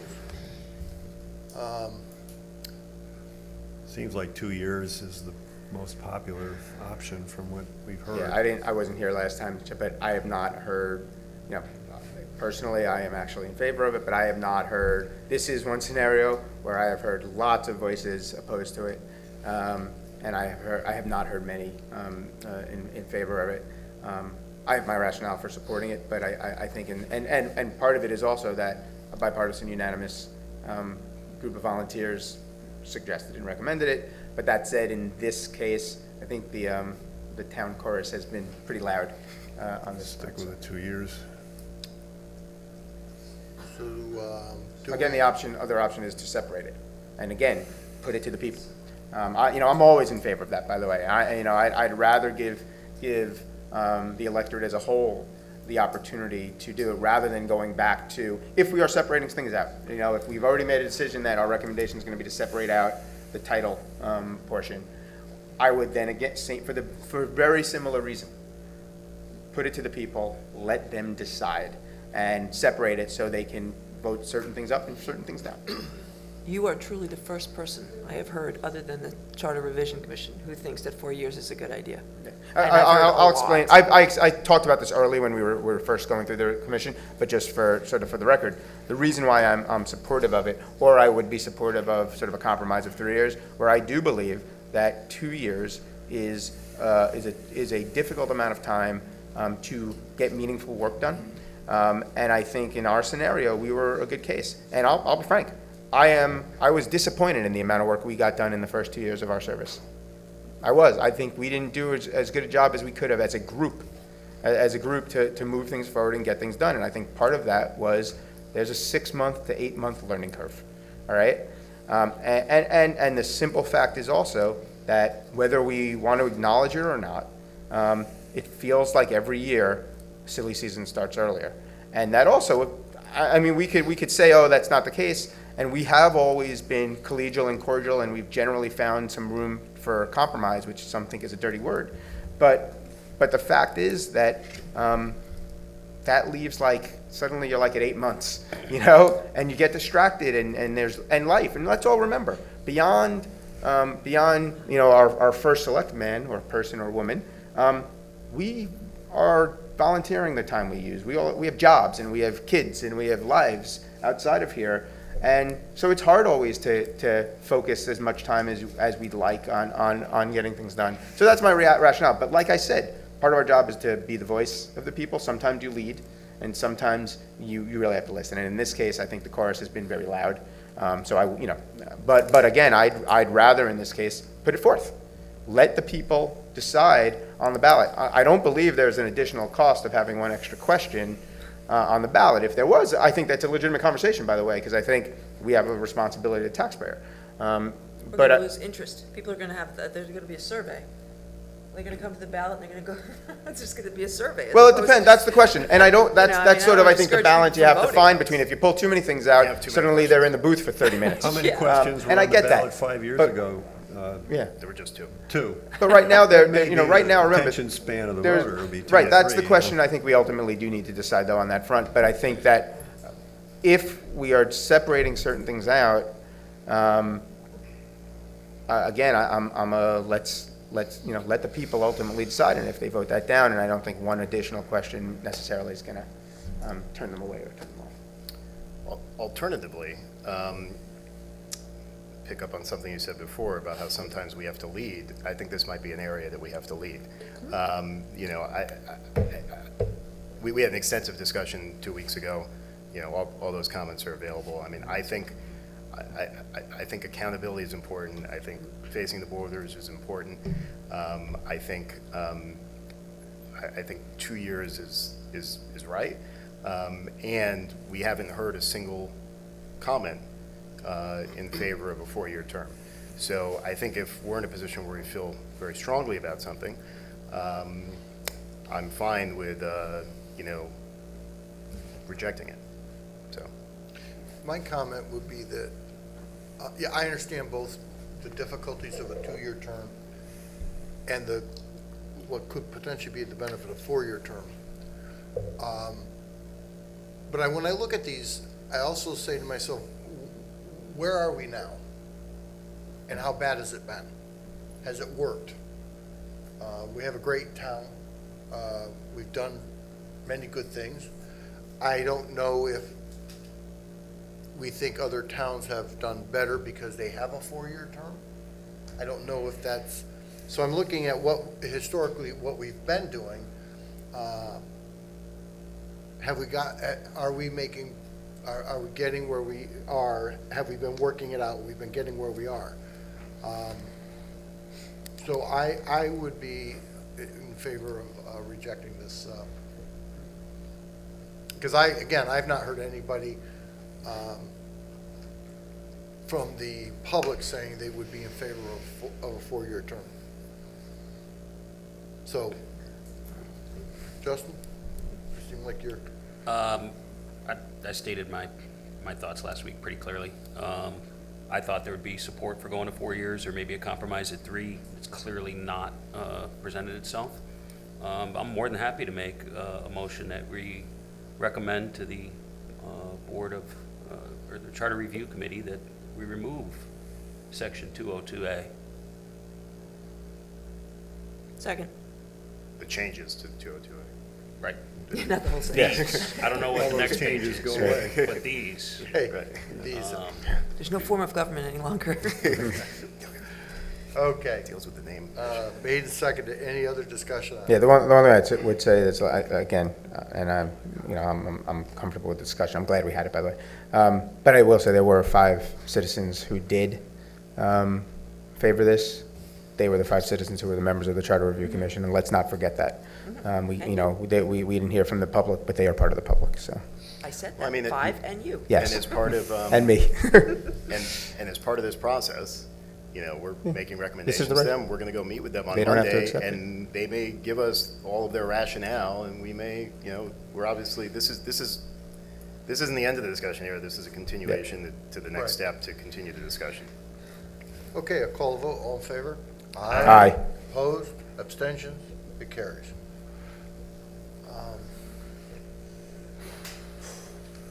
What do we have? What's up next? Next. 301, I think? No, the whole thing. That was for the whole thing. 301.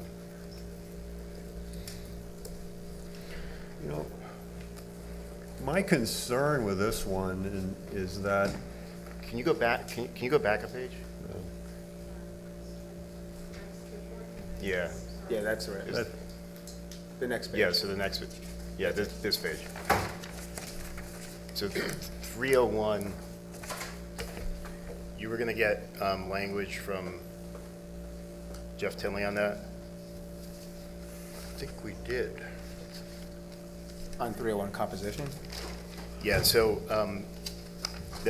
this is the one about separating out the races. To fulfill the intent of the Charter Revision Commission in separating out the races, you can't just delete the language, you have to add language. So that I- would explicitly state. Yeah. Right.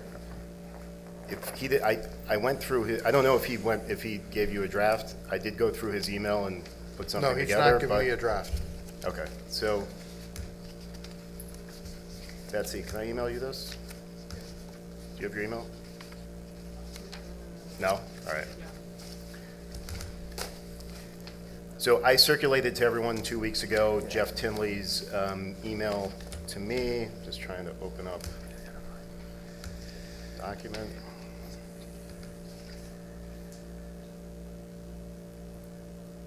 There we go. I pieced it It's together. on the 18th, right? Yeah.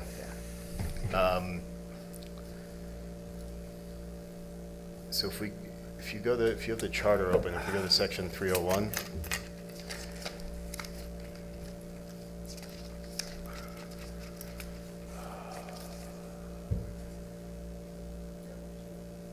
And then maybe after this meeting, you can send him what we do right now and make sure that that's good with him, because the email he sent was more narrative form, and I just want to make sure we're all fine. I got it right here. So where is it?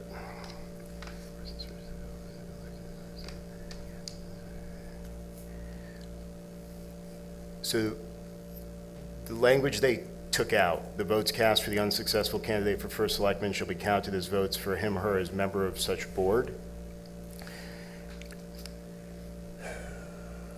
That language has to go back in, and it should read, the votes cast for the unsuccessful candidate for first selectman, comma, including any valid write-in votes, comma, and I could just email you this, Betsy, after the meeting, shall not be counted as votes for him or her as a member of such board. So that sentence would need to be changed. Him, her, they. Yeah, Including- taking in all the including other stuff. other Yep. changes that we've had. And then in the next sentence, where it says, and provided. can I make a comment here? Yeah. I mean, we had this on the ballot 5 years ago, and it was rejected by the voters, and I think it's presumptuous of us to now insert it in here. I mean, I'm okay with putting it on the ballot again, but if the people rejected it once, to me, that sends a message, and I think maybe we should listen to that and not just put it in here on our own. I think if we want to do it, I'm not necessarily opposed to it. I'm not necessarily in favor of it either. But if the voters feel one way about it, I think we should respect their wishes.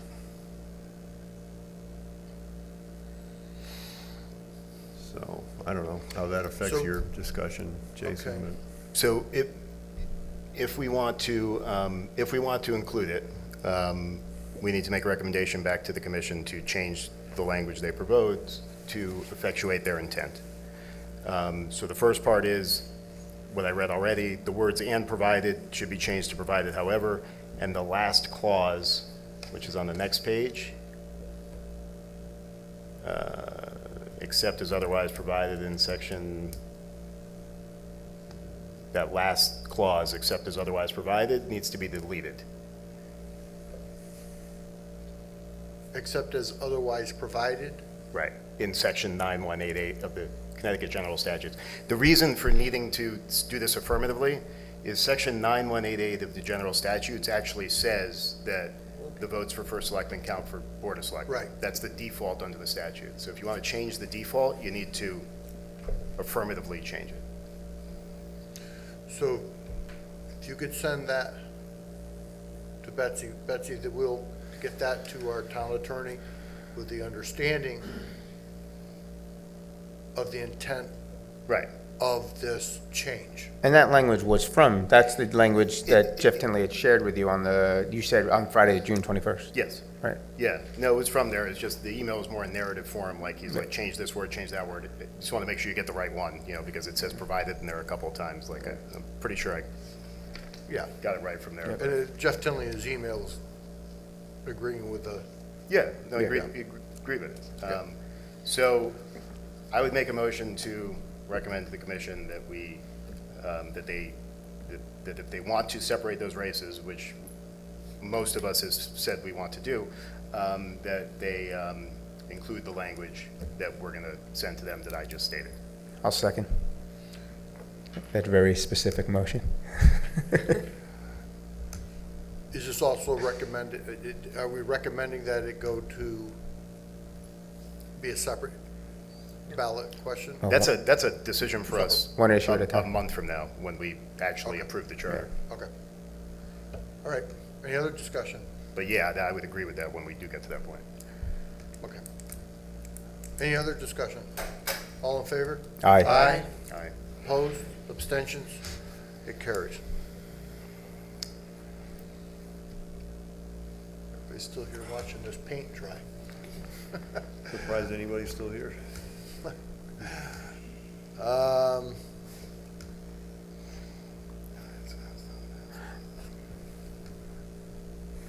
So we're on 303, right?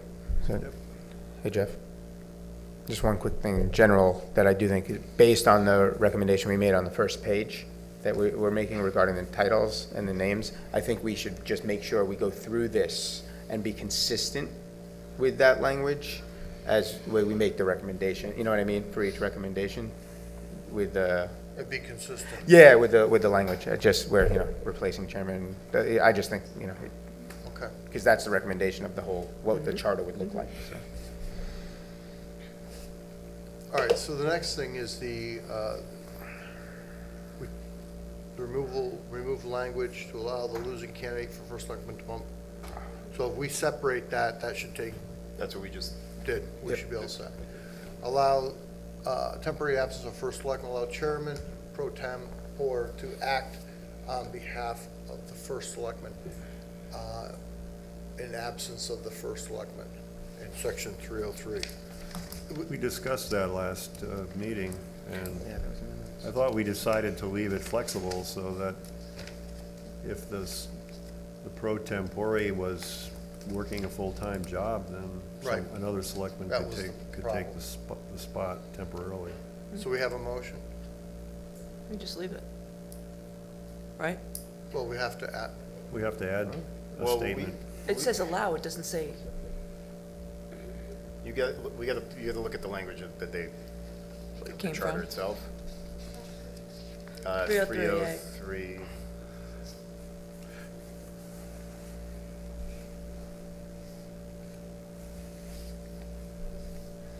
There we go.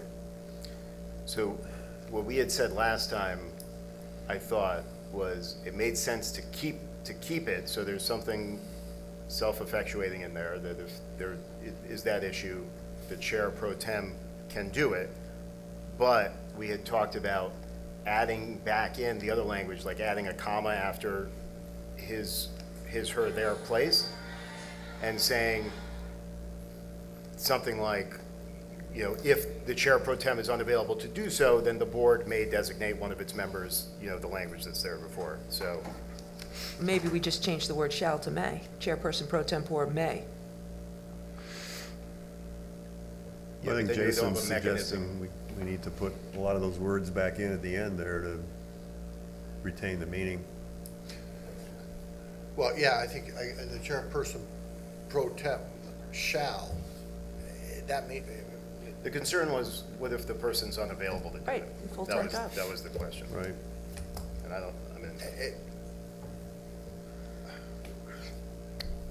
don't know how much of a concern it actually is, but that's the concern that was raised, that we were trying to find a way around.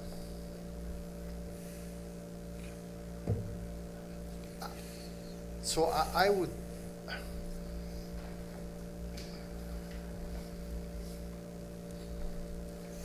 I would be in favor of changing the shall to may.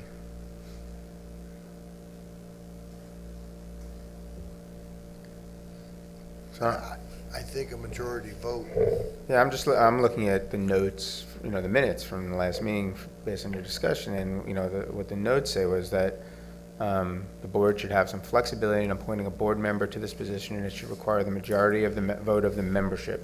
After some discussion, it was decided that the language that was removed should be added back in, all agreed.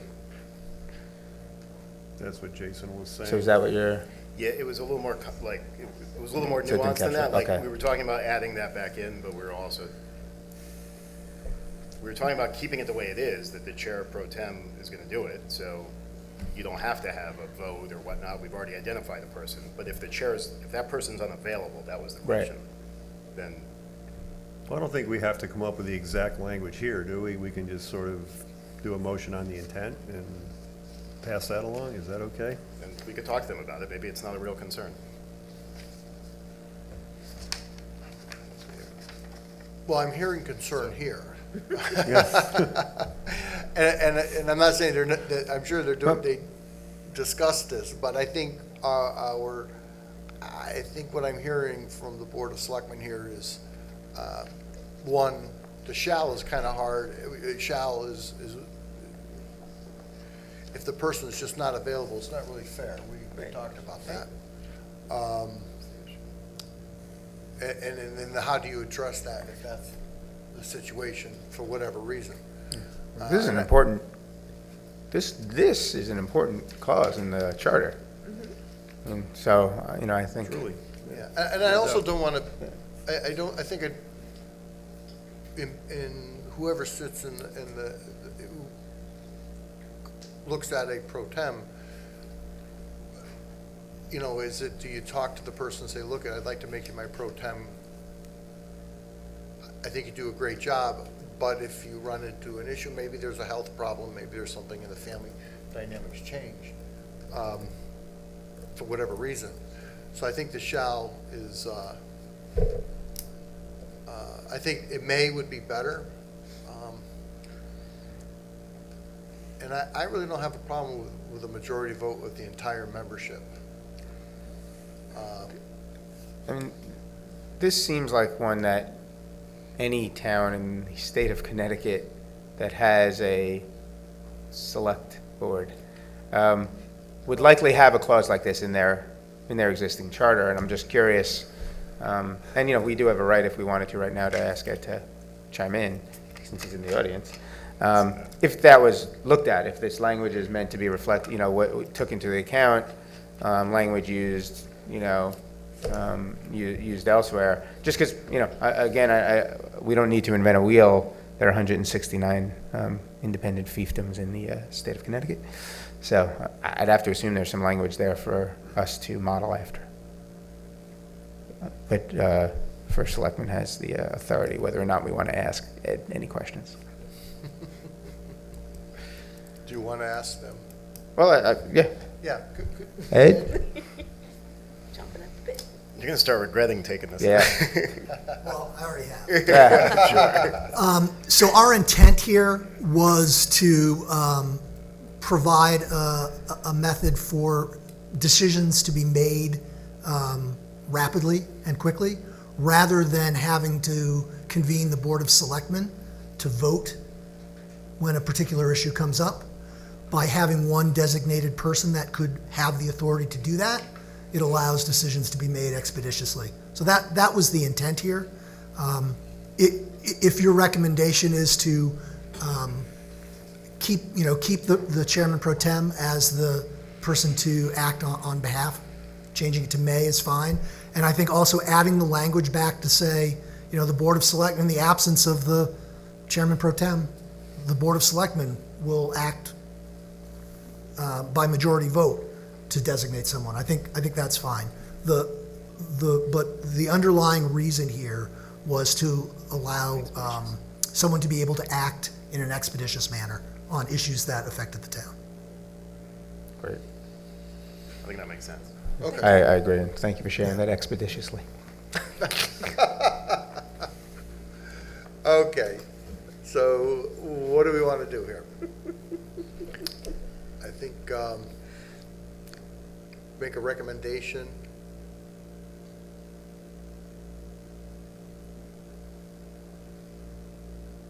Let's make a recommendation to return the language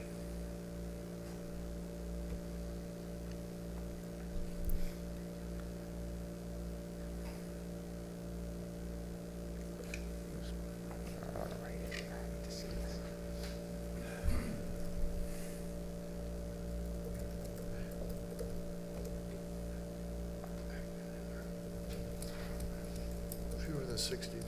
The first the select person, the event of temporary absence or temporary disability of the first select person of fewer than 60 days, chairperson pro tem may act in his, her, their place. I think you stop there. I think you change the shall to may, you stop at the place, because it automatically reverts back to the responsibilities of the first select man, person. But I You can think contractually bind us. I'd agree. Well, if it said that if it ended in the event of a temporary absence or temporary disability of the first select person of fewer than 60 days, the chairperson pro tem shall act in his, her, their place, period. But I think what we were just talking about is there'd be another sentence that said, in the absence of the chair pro tem, that the Board of Selectmen may designate one of, right, may by majority vote of the entire membership, right? And then continue the rest of it. Is that, Jason, your understanding? Yes. But that sentence that's there, to put that language back in, is not clear. So I think we should change the shall to may. We should end with place and then put another sentence in, should the chair pro tem not be able to, by vote of be majority. absent. Yeah, in the absence of. All right, so it would read, tell me, I'm trying to get the language right, so for these guys. In the event of the temporary absence or temporary disability of the first select person of fewer than 60 days, the chairperson pro temp may, right, act in his, her, their place, period. In the absence of the chairperson pro temp, the Board of Selectmen may, by majority vote of the entire membership. Now, is it of the entire membership the right language? Or is it may by majority vote? Yeah. Right, by majority vote. Is it the same thing? Okay, but because I'm just thinking about the entire membership wouldn't be present for the meeting. Yeah, but 4 votes is still a majority. Okay, so may by majority vote, well, then I'd go with the economy of words, if it is the same thing. May by majority vote, designate one of its members to sign and deliver on its behalf any contracts or documents authorized by such vote. Did that capture it? Should I say it one more time? you want me to say You're it one more gonna time? repeat that? In the event of the temporary absence or temporary disability of the first select person of fewer than 60 days, the chairperson pro temp may act in his, her, their place, period. In the absence of the chairperson, right, in the absence of the chairperson pro temp, the Board of Selectmen may, by majority vote, designate one of its members to sign and deliver on its behalf any contracts or documents authorized by such vote, period. Perfect. Ed, does that capture? Thank you. Thoroughly? Okay, so, I guess we're making that recommendation to the, Do we have to make a motion? that's, make a, Resolution? We don't need a motion, right? We're just making that recommendation. Well, that's a change, I guess. Jason thinks we should move it. So, all right, make a motion to make the amendment to, what is that? What number is it? 303A, temporary absence of the first select person, as discussed. do I have a second? I'll second. Any discussion? All in favor? Aye. Opposed, abstentions, it carries.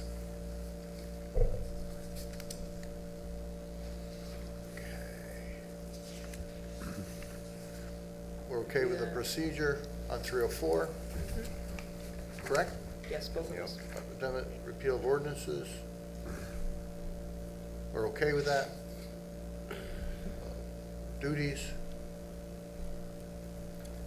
Before we get to first selectman, I flagged section 307. If we could bring up 307.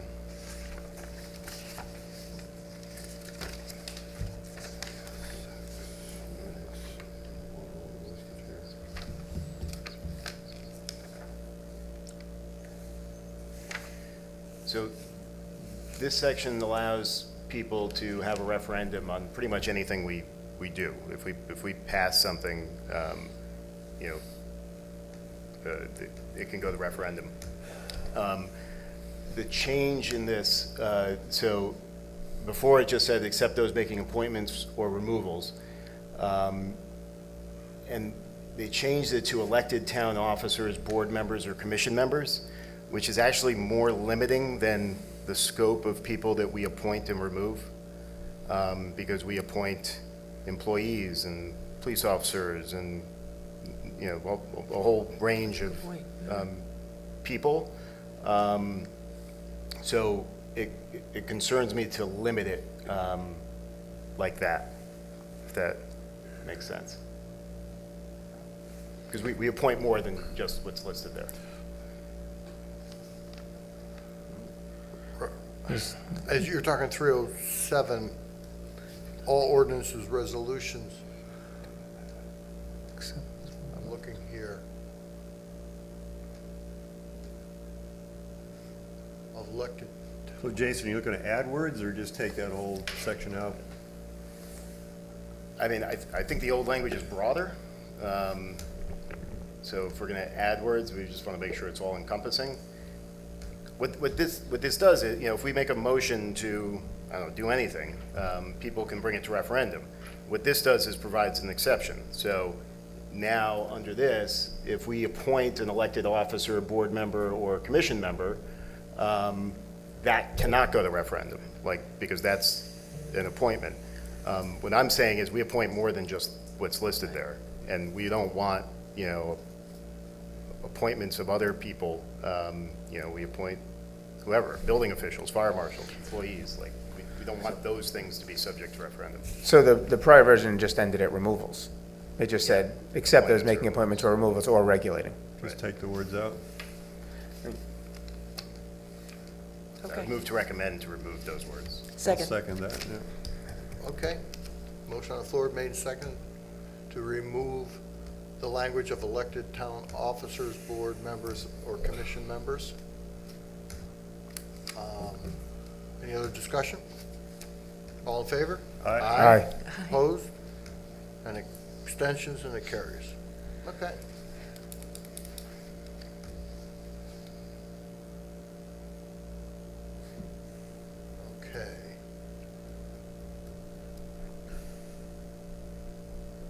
507. We're at chapter 4 of 301, a little up higher, right?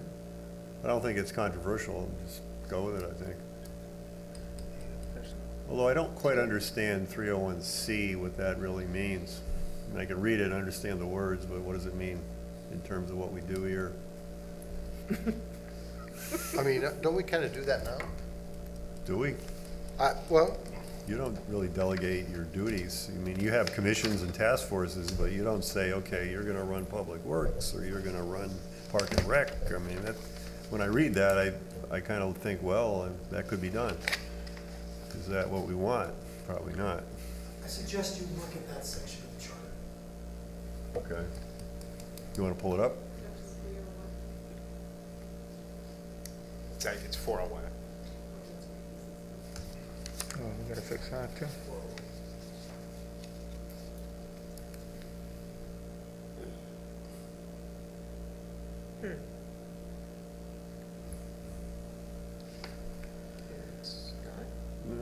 Must be in 402. I think it's section 301 in chapter 4 is what I remember it as. is there 301 is chapter 4? I'm confused by the numbering here. Maybe I got the wrong number.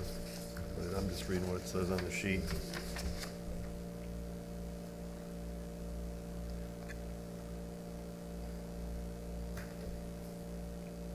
That's chapter 3. Huh. Oh, I'm confused now.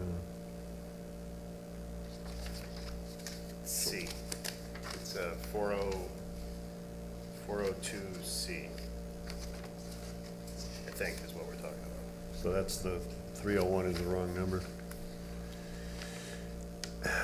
Hiring and terminating of all, Big C. You gotta keep going down. Oh, geez. Delegation of, is that what you're talking about? Yep. Delegate any. delegation duty, the first select person may delegate any of the foregoing duties to a town employee or select board member, Subject to other limitations.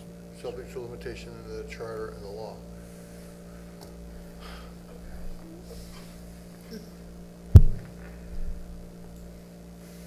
So that would allow the first select person to delegate.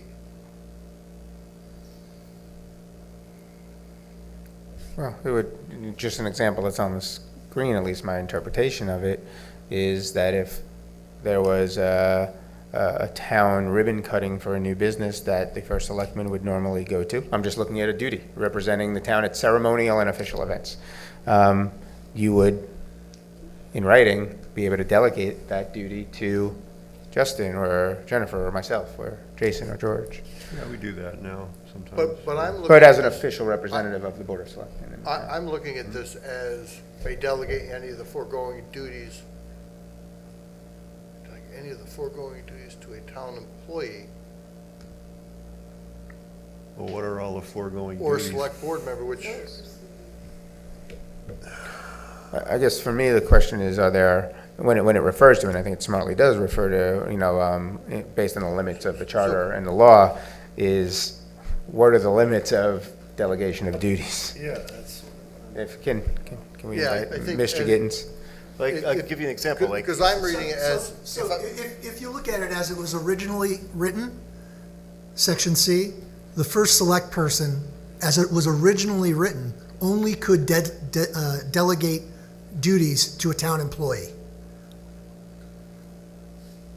All we've done is add the option of you can delegate duties to a town employee or to a member of the Board of Selectmen.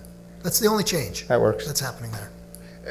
and in duties, The foregoing duties that are enumerated before this. So let's say the first selectman's gonna hire someone, all right? But you're related to a couple of the applicants, and you're gonna recuse yourself from that process, right?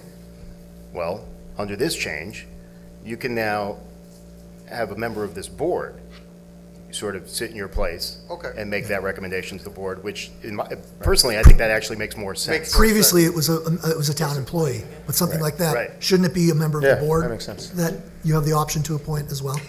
Okay, yeah, that makes sense. Jason will do the hiring and I'll go to the ribbon cuttings. So-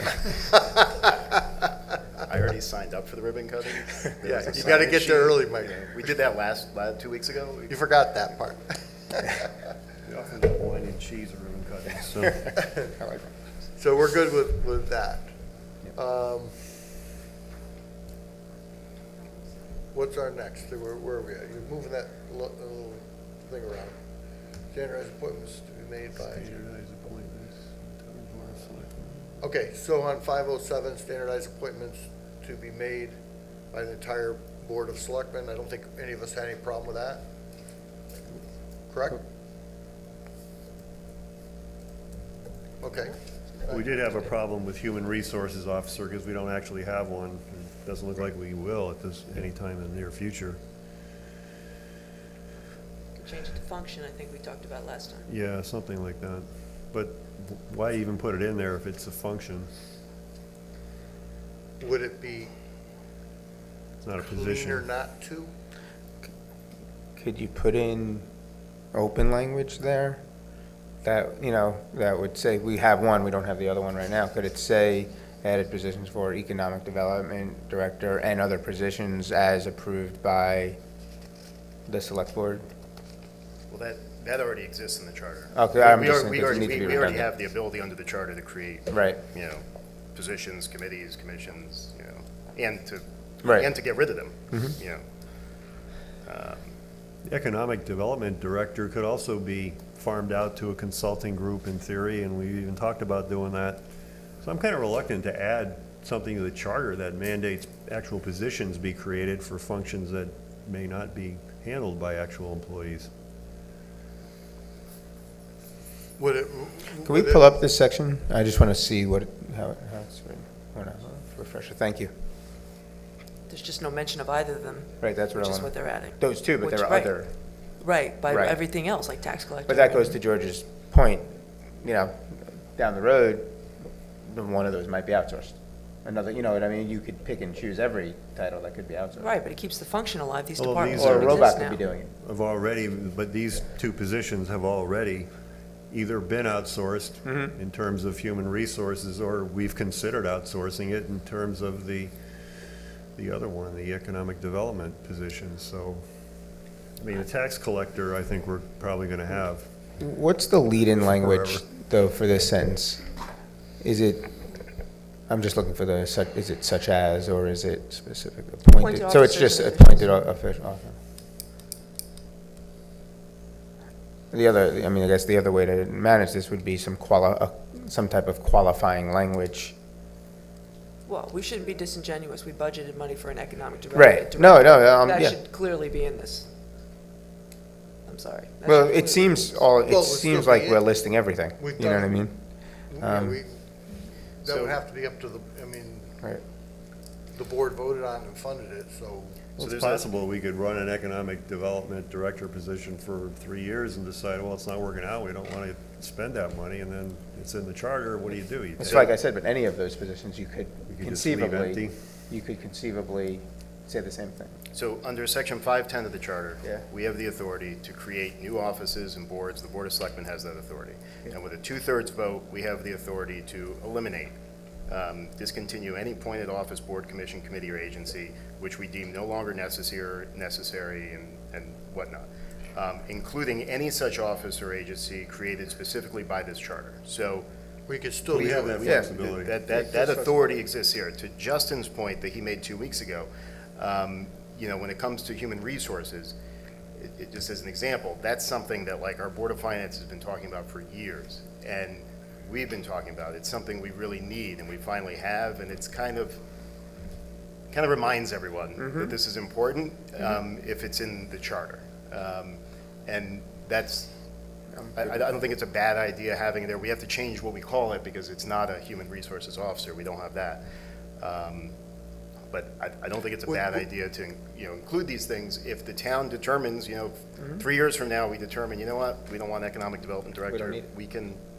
We have the authority to, eliminate positions.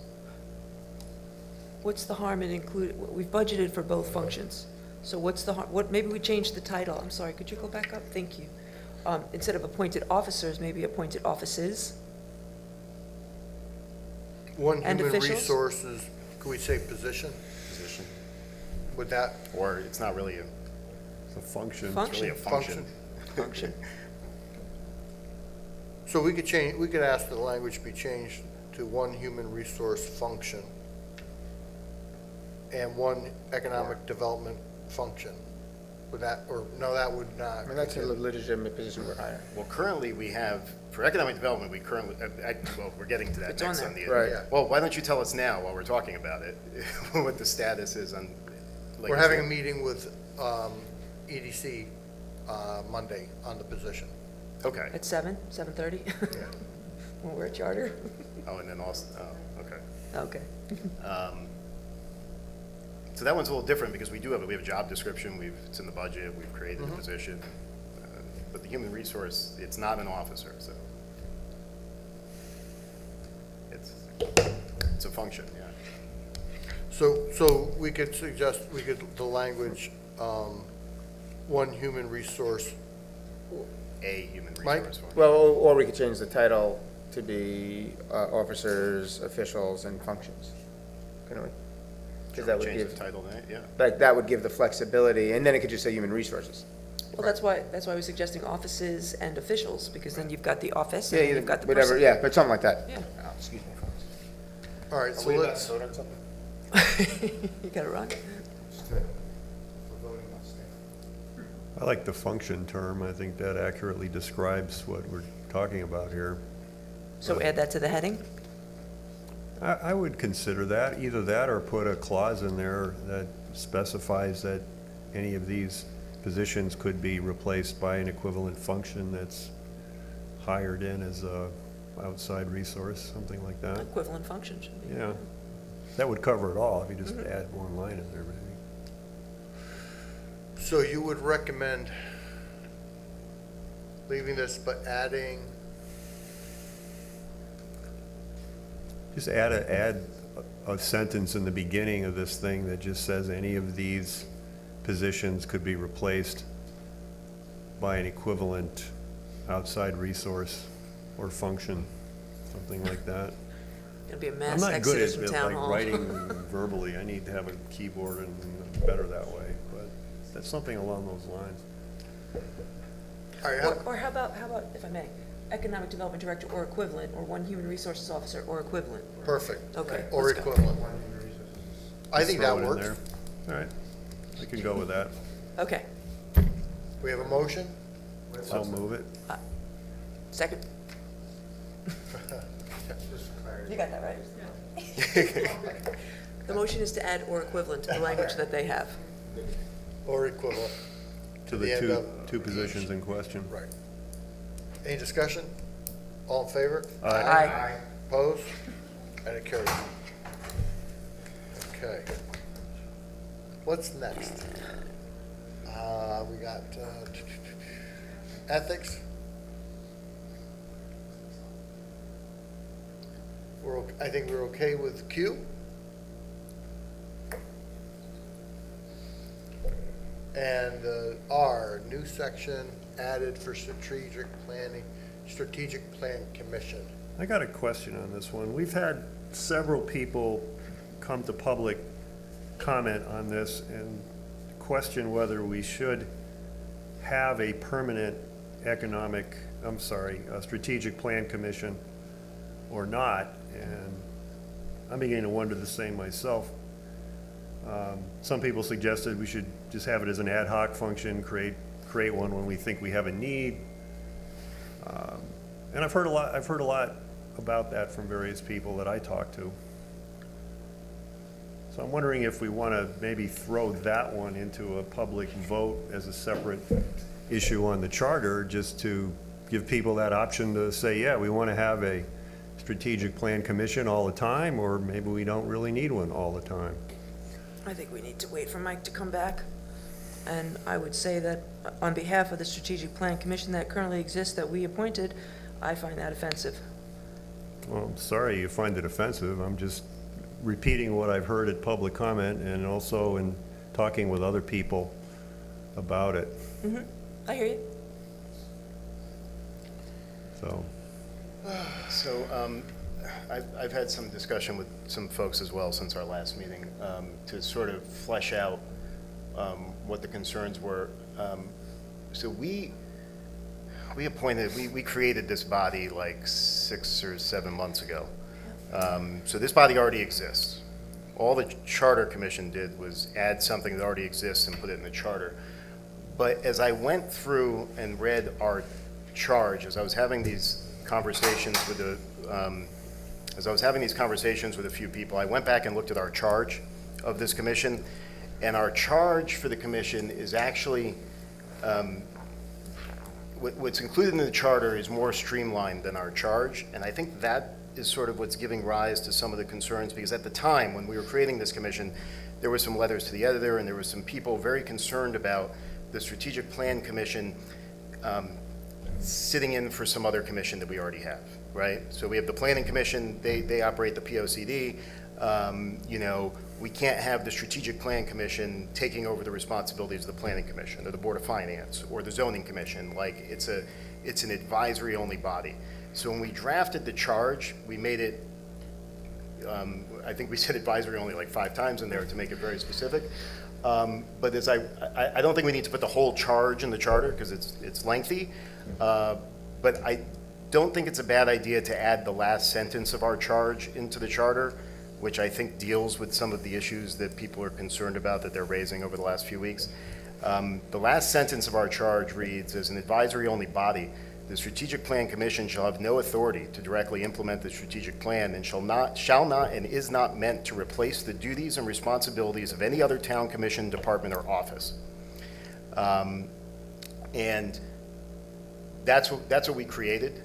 And we just made it crystal clear in the charter that they're not sitting in for the Planning Commission or the Board of Selectmen or the Board of Finance. They're advising us and advising those bodies. So I think, at least based on some of the conversations I have had, I think that might alleviate some of the concerns I've heard.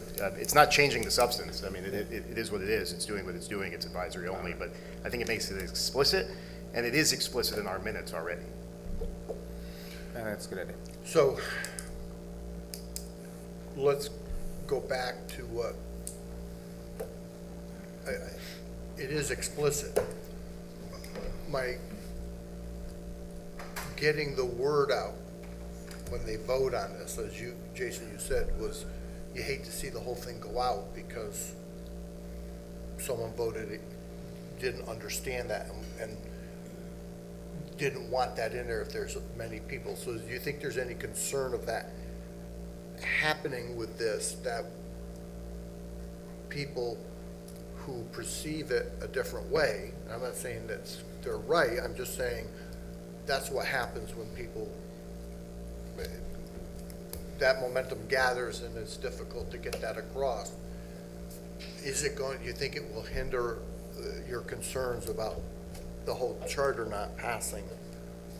I just want to ask the question. That's all I'm trying to do. I mean, I didn't hear that level of concern with this. Some people raised some questions. I called them and, tried to, flesh it out what the issues were, and I talked to some others, and it's just sort of a, once they understand what the commission actually is, I don't know that people have an issue with it, because we have, whether it's in the charter or not, we have the authority to create a commission, and we created a commission. So I personally don't have that concern, but that's a decision we don't need to make for, I think, sometime in September. We're going to go through this step, then the charter's going to come back to us, we're going to approve it, and then at a later time, whenever the questions are due, we need to make that decision, and we can hear more and talk more and, see what we're hearing from people. I just wanted to, make sure. And I'd suggest that I think Jason's rationale is to satiate those concerns by providing even deeper clarity and transparency, so it aligns with the original chart. But to be clear, the commission already exists. It's not, we didn't create it as an ad hoc committee, which is why that I take offense on behalf of that commission that we would suggest it be an ad hoc now that they've been formed and working diligently to get us recommendations. I'm personally not opposed to having a strategic plan commission. I'm not against it at all. I'm just responding to comments that I've had, very pointed comments from a number of people I respect that don't think we should have one and are really not happy with that we do. And I'm just expressing their views. Personally, I'm okay with having it, but I just am sensitive to the will of the voter, and I think maybe this is a question we want to throw out and let them make the call. Like, as I said, I just want to make sure that, go ahead, Mike. I think we are underestimating our neighbors in Southbury. This exists already. It exists. We're providing language and clarity that puts even clearer parameters around the scope of this commission to satiate the concerns that we've heard. This is. I totally agree with Jason's commentary of adding the verbiage that he's talking about. I think that makes a lot of sense. But I also think it would behoove us to give the people a voice. This is a big change in the way the town operates. And like I said, I'm not against it. I just think people have opinions and we ought to listen to what they have to say. This is an opportunity for us to lead, and we led. We created a plan. We approved the plan. We created a commission to help us, give us advice for priorities on implementing the plan. So it sounds like we're going backwards. This isn't a big change because this commission is only advisory. They have no power or authority to make big structural changes. All they're doing is advising the select board to, to move forward. So I don't consider that there aren't significant changes to the town's way of life, quality of life, operations, taxes, mill rate, that they can have any whatsoever voting authority on. All they have is a bunch of volunteers with the best intent of the town, following our pretty standard breakdown of how we select appointees, making recommendations. If they were more than advisory, maybe I'd feel different, George.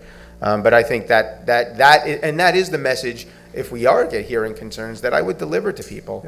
And again, I give my neighbors maybe a little more credit than I think they'll understand. It's advisory only. Yeah. So I'm fine with it as suggested in terms of the amendment. I think we all are. I'm not I against accept your it. concern. I've just I'm willing heard to take. a lot of commentary about it from a lot of people, and I think. I'll make a motion to recommend to the Charter Revision Commission that they include the following language at the end of that section. As an advisory-only body, the Strategic Plan Commission shall have no authority to directly implement the strategic plan and shall not and is not meant to replace the duties and responsibilities of any other town commission, department, or office. Second. And I'll just state for Betsy that's January 3rd, 2019, the minutes. So you could just pull it from there. So I'll second that. Made and seconded. Any further discussion? All in favor? Aye. Aye. Opposed? Abstentions? That carries. Removal of members of boards and commissions must be done by majority vote. Before we get to that, can I ask Ed a question about 508? I gotta pull it up. I believe Ed is no longer accepting. Ed's He's shut down for the night. Ed's done. That's like, all right. Yeah, so, but My question is the intent of the commission. So the commission pretty. Of which part? The Charter Commission. I'm going to, so, Okay. as a general matter, you guys changed a lot of the appointments. A couple of them were the first selectman, you changed it to Board of Selectmen. Correct. And that was sort of a uniform thing. Yep. In section 508, we have the Conservation Commission. Yep. Which you left as an appointment of the first selectman. I just wanted to check with you to see if it was intentional. It's just an oversight. Okay. We meant to get them all, yeah. Okay, so then I'd like to make a motion to recommend to the Charter Commission that they change section 508C to make the Conservation Commission the Board of Selectmen appointment consistent with the other provisions. Thanks. That. Okay. Motion made. Look at the charter long enough, your eyes go cross. That's for sure. I think we're there. Made, seconded? Aye. Aye. All in favor? Aye. Opposed? Abstentions? It carries. Okay. But along those same lines, I'm just, my notes aren't as organized as I'd like them to be. 508J is the same thing. It deals with the municipal agent. So I'd like to make the same motion to make a recommendation to the Charter Vision Commission to change 508J to make that a Board of Selectmen appointment as well. Second? Okay.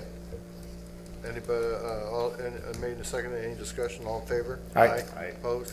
Carries. Abstentions? Okay. Which one, where are we now?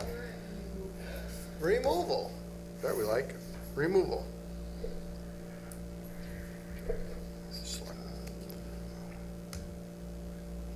I'm fine with that. Everybody's fine with that? What did we change there?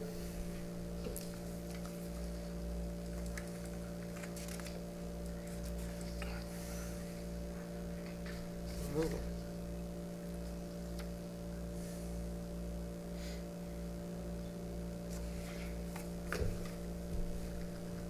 I just think it clarifies. A majority vote wasn't in there?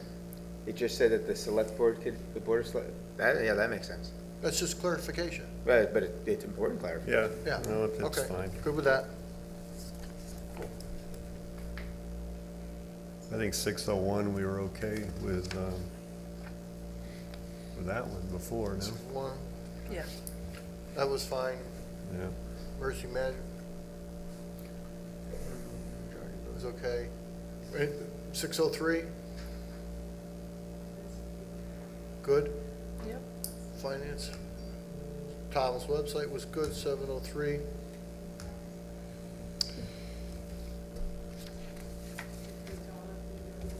$703A. Yeah, how did we clarify it last time? By an amount? Inserted, okay.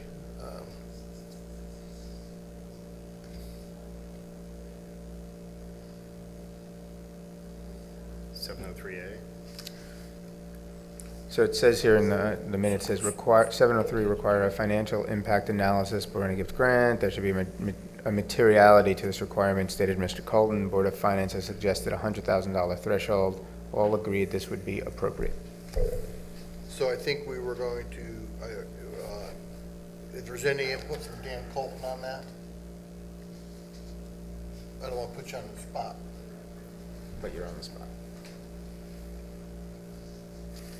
I'll put a spot right there on the floor. Perfect. Yeah, when we met with the Board of Finance, and it was agreed that there would be a materiality, and they thought $100,000 would be the right threshold before a financial impact statement would be made. Otherwise, we'd be making a statement for everything we do, and would handcuff the fiscal office. So we're recommending that the threshold in the language be 100,000. Where would that be inserted? It was something like exceeding no grant, gift, or 12 months. Less than, or more than? No grant, gift, or real or tangible personal property, labor contract, other contract with a term beyond 12 months. Negotiated or accepted.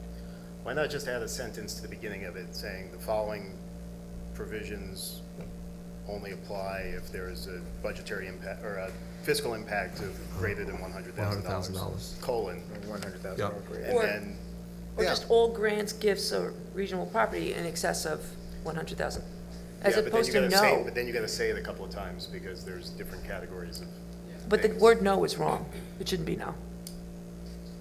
What's that? It shouldn't be no. Start it with your qualifying statement, but then get rid of no. All, whatever you're gonna say, all Or any grant?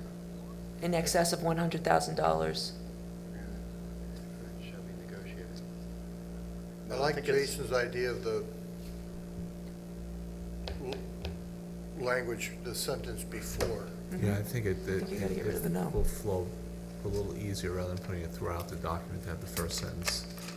That's why, as I'm reading it, I'm like, because of the way it's worded, we'd have to add $100,000 in like 3 places to make sure it encompasses it. So I would just add a sentence that said the following provisions apply to fiscal impact on the town of greater than $100,000 in a fiscal year? Yeah, the Is fiscal that year. Fiscal Yep. year? So you'll make that motion? And make that motion. Okay. So then should it be all grant? Shouldn't it be all? If you're gonna, the no is throwing me off, sorry. It should, I think it should be all. All grants, gifts, or personal labor contracts, other The following shall apply, like you said, and then No, because To if you all. read the sentence, all doesn't, Yeah. it doesn't read with the rest of it, because it shall be negotiated or accepted by any department. They, unless you would make that like a shall not Well- and add to, so, sorry. Couldn't it read, get rid of the word no and start the sentence, grants, and grants and gifts of real or tangible personal property, with a budgetary impact, of $100,000 or more in a fiscal The year. fiscal year.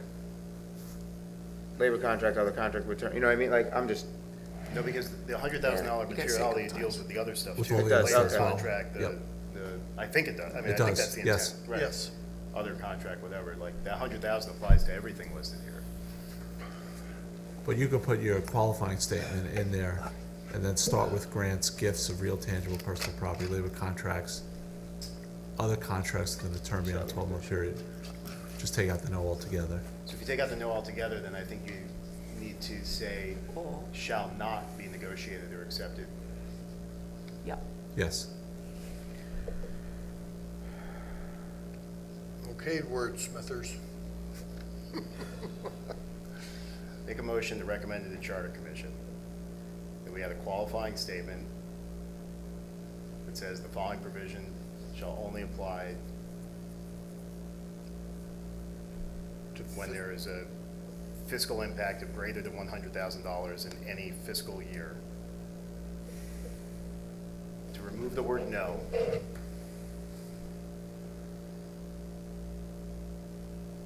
And to add the word not after shall. That seems silly, though. Maybe just leave it no. Or you leave the no. Leave it no. I withdraw my confusion. Everything I said except for withdrawing the no. Second. Seconded. Any other discussion? Does that work?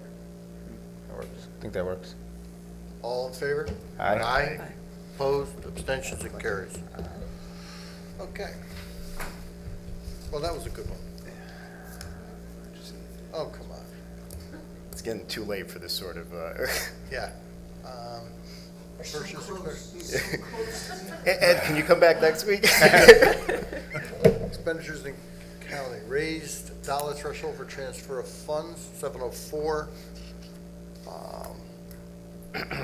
I don't think we had any problem with that, I thought we went through that already, no? so we're good with that. We're down to 801. Grants? We got some comments on grants, and I thought, we had talked last time, I thought Dan was maybe gonna have some language, or we are gonna add some materiality, or something.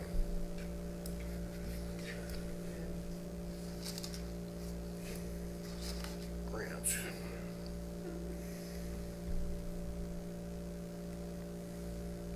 you could speak to the genesis of this, right? This is something from the Board of Finance. Dan? So it's, all grant applications require the approval by a majority of the Board of Finance and Select Board prior to submission.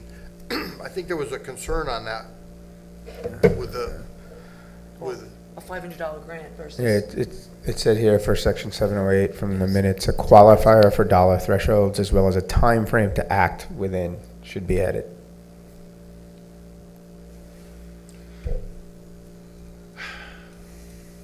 yeah, because there are small, sometimes there's I mean, obviously, big grants, you have time. Sometimes small grants, you know, I'd hate to, I think, But I'd say in that regard, we can always call special meetings. You have the right to call a special meeting. The For a first- $500 grant for Park and Rec to buy a piece of equipment? I mean, you know, I'm just putting it where it is. I think Yeah, we that's need a threshold of some I agree. Okay. significant amount. We're All right. tying the hands of people. We do meet every 2 weeks, though. Oh, shit, I'm not kidding. yeah, I mean, I agree with you, Jennifer. I think we've been trying to make government run a little quicker, a little easier. And I think we're not doing that unless we put a threshold. And frankly, I don't, if it's 500, that's okay. If it's 1,000, that's okay. I mean. What's the range of? Yeah, that's what's what the I'm range of curious grants of. that the town gets in the course of a year? Like, what are the dollar amounts? I mean, do we, Not how bad. many grants have we Right. even had over the last Yeah, year? most of our grants are substantial. But, you know, we certainly want, I mean, I think we're looking at, and I don't know if the emergency, what's that? Ed, where did this come from? Finance That's what I thought. requested to put this in. Right. The concern that was expressed to us on this was that in some instances, grants have financial impacts on the town. There's matching funds, there's other things, and that the Board of Finance was afraid of being caught unaware, that by agreeing to apply for and accept a grant, suddenly the town is on hook for some sort of financial amount. So that's the genesis of this. I think adding a dollar amount for this would be appropriate. I don't know what the dollar amount is, but I mean, I hate to, you know, if something comes up, it's a decent grant, and you need to, I don't know if it's a. Find out at the last minute. Yeah, and I don't know if we really have that many, but. They tend to be large dollar grants. I mean, nobody's gonna get a grant for $500, I don't Oh. think. I mean, do you? Oh, no, I think there are grants certainly available at lower dollar amounts. Do we ever deal Parks with and this? Rec to get a, you know. I think we, Can we ask Dan about a threshold? That might make sense. What do you recommend, Dan? Yeah, 2 million? We do get some small grants, so, 500 up to 12,000 for, We do. Dial a Ride for Park and Rec, yeah, so we do get some small ones. I would think if we put a $20,000 threshold on this, we probably would cover with what they're looking to do. Very similar to the transfer. Well, I mean, so just playing on that, just an example. That's why the volume of these matters in some regards, because, $10,000, $15,000 grants that require town matching funds for all of them suddenly is $150,000 unexpected, hit. Yep. So I like having some sense of how frequently we're doing that. That's just my, plain devil's I don't know advocate. that we'd be able to do that aspect of it without other approvals, right? At that dollar amount. Right. Yeah. Like if we need to match $20,000. We'd have to go we'd have to to, do We'd it. have to go through a Board of Finance. we'd have Board to of go through, Anyway. yeah, we'd have to go through the approval process anyway. So maybe something like 5,000. Yeah, whatever, I mean, whatever you think. Just don't want to tie I the think hands. I think there should be some materiality, because if we are getting like $500, $1,000 grants, I don't think it makes sense for those to be held up. What is, I mean, is there a dollar, I don't know it, I don't know off the top of my head. Is there a dollar threshold in terms of the prospective expense or a transfer of funds from, Well, it's based on cover what the something. transfer threshold. Yeah. So, because then it would be up, all grant applications above whatever that dollar amount is, or above, what's the trigger point? That's my question. What is that? Does anyone know? 10,001? Well, I'd be comfortable, personally, I think I'd be comfortable with 5 or 10, just for these small grants, and sometimes something comes up, that, a lot of senior, like, you get a chance to get something through senior services, and sometimes they come up quickly. I mean, it was substantial, that's one thing, but I don't think we get into too much trouble with. I think 10 is I think 5 might be a little tight, but I think 10 is probably, okay. Can we put down, okay, the 10,000? Yeah, I think that's fine. I mean, other than that, we'd want to go, I think we'd want to go get approval. Why don't we make a recommendation for 10, and then it's going to be another couple weeks before the Charter Revision Commission makes their final vote, because they're going to be Monday, and then Tinley's going to look at it before they make their final vote. So if you guys look at stuff and determine that that number doesn't make sense, then they could still change we'll it. recommend. And then, yeah, because also the other thing, my point is, what I don't want to do is have this clause conflict with another part of our charter that's requiring approval of the Board of Finance over a certain dollar threshold, in terms of a potential liability to the town. So that's my whole point. I don't want to pick a dollar amount and then, hopefully Jeff will catch that and say, well, actually, that number needs to be. Right, I would hope so. So we'll do Make a recommendation? make a recommendation. Can we go back to the, sorry, Right. It's right there.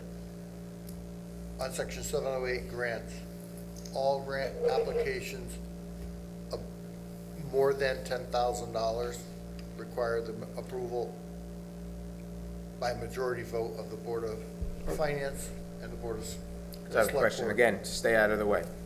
It's really only grant applications of 10,000, of, that would require the town to match, so that's it. If there's a grant application that there is no potential negative liability on the town, right? Where Parks and Rec comes to us and says, there's a $20,000 grant that we want to go to, there's no matching requirement, why would we? So I think one of the concerns of Board of Finance is spending money that is going to have impact on subsequent years, right? So you get a $20,000 grant and you go buy something with it that now needs to be maintained and serviced and whatever, and now you're impacting. It's not just 20,000. It's more than 20,000, and I think that is one of their concerns there. So where do you want to, what would you recommend? No, that's it, then that makes sense, then it's all grant applications in excess of, with a dollar value, right? Or do you want to do dollar value or dollar expense? No, because to Jason's point, you may get a $20,000 grant to go buy a new swing set. I'm making that up now, but there's a cost to then maintaining that swing set that may not be covered by that $20,000 that the town has to eventually cover.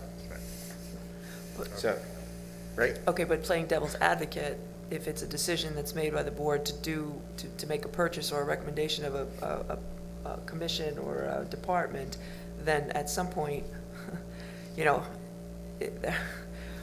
what we don't want to happen is for the Board of Finance to be able to say, no, we're not going to do that expenditure when the department has said they want to do it, the Board of Selectmen has said they want to do it. So extreme to what you're saying, Jason, is if we get a grant for $5,000 and it ends up costing us $5,000 a year each year after there to take care of this $5,000 grant we got, and it ends up putting us in the hole, I get that. So then that doesn't really this doesn't really address that then. There's got to be different language in here for something like that. Unless they truly did want to look at every grant application. Because if they do, then I think that's excessive. And I think that would be holding up Business. fiscal and the departments to be able to go out and get, these things. I'm fine with just adding a threshold. I am too. And then over the next few days or whatever, if you Start with to get word. 5K and see So- if that Talk flies. to Bill Tolley on Monday and I would, see if, that's all right with the Board of Finance. so we could say we ask that it go to all grant applications with a threshold above, how much? I thought we said 10. I think 10, I think 5 is too low. I $10,000, think 10 I was is. gonna say 5 after listening to all the concerns, but if you wanna go to 10, I'd be okay with that too. Okay. I don't think we're gonna get in that much trouble. And then a year from now, I want to report it. How often many- this how many provision. we Yeah, exactly. What's it worth? I know what 20 you're minutes trying of to guard talking? against, I understand it, but I think they'll How many be grants we've sensitive got? to the operation of the government also, so. All right, so I'll have that motion on the floor. Do I have a second? Second. Any other discussion? Please, no. All in favor? Aye. Aye. Opposed, abstentions, it carries. Okay.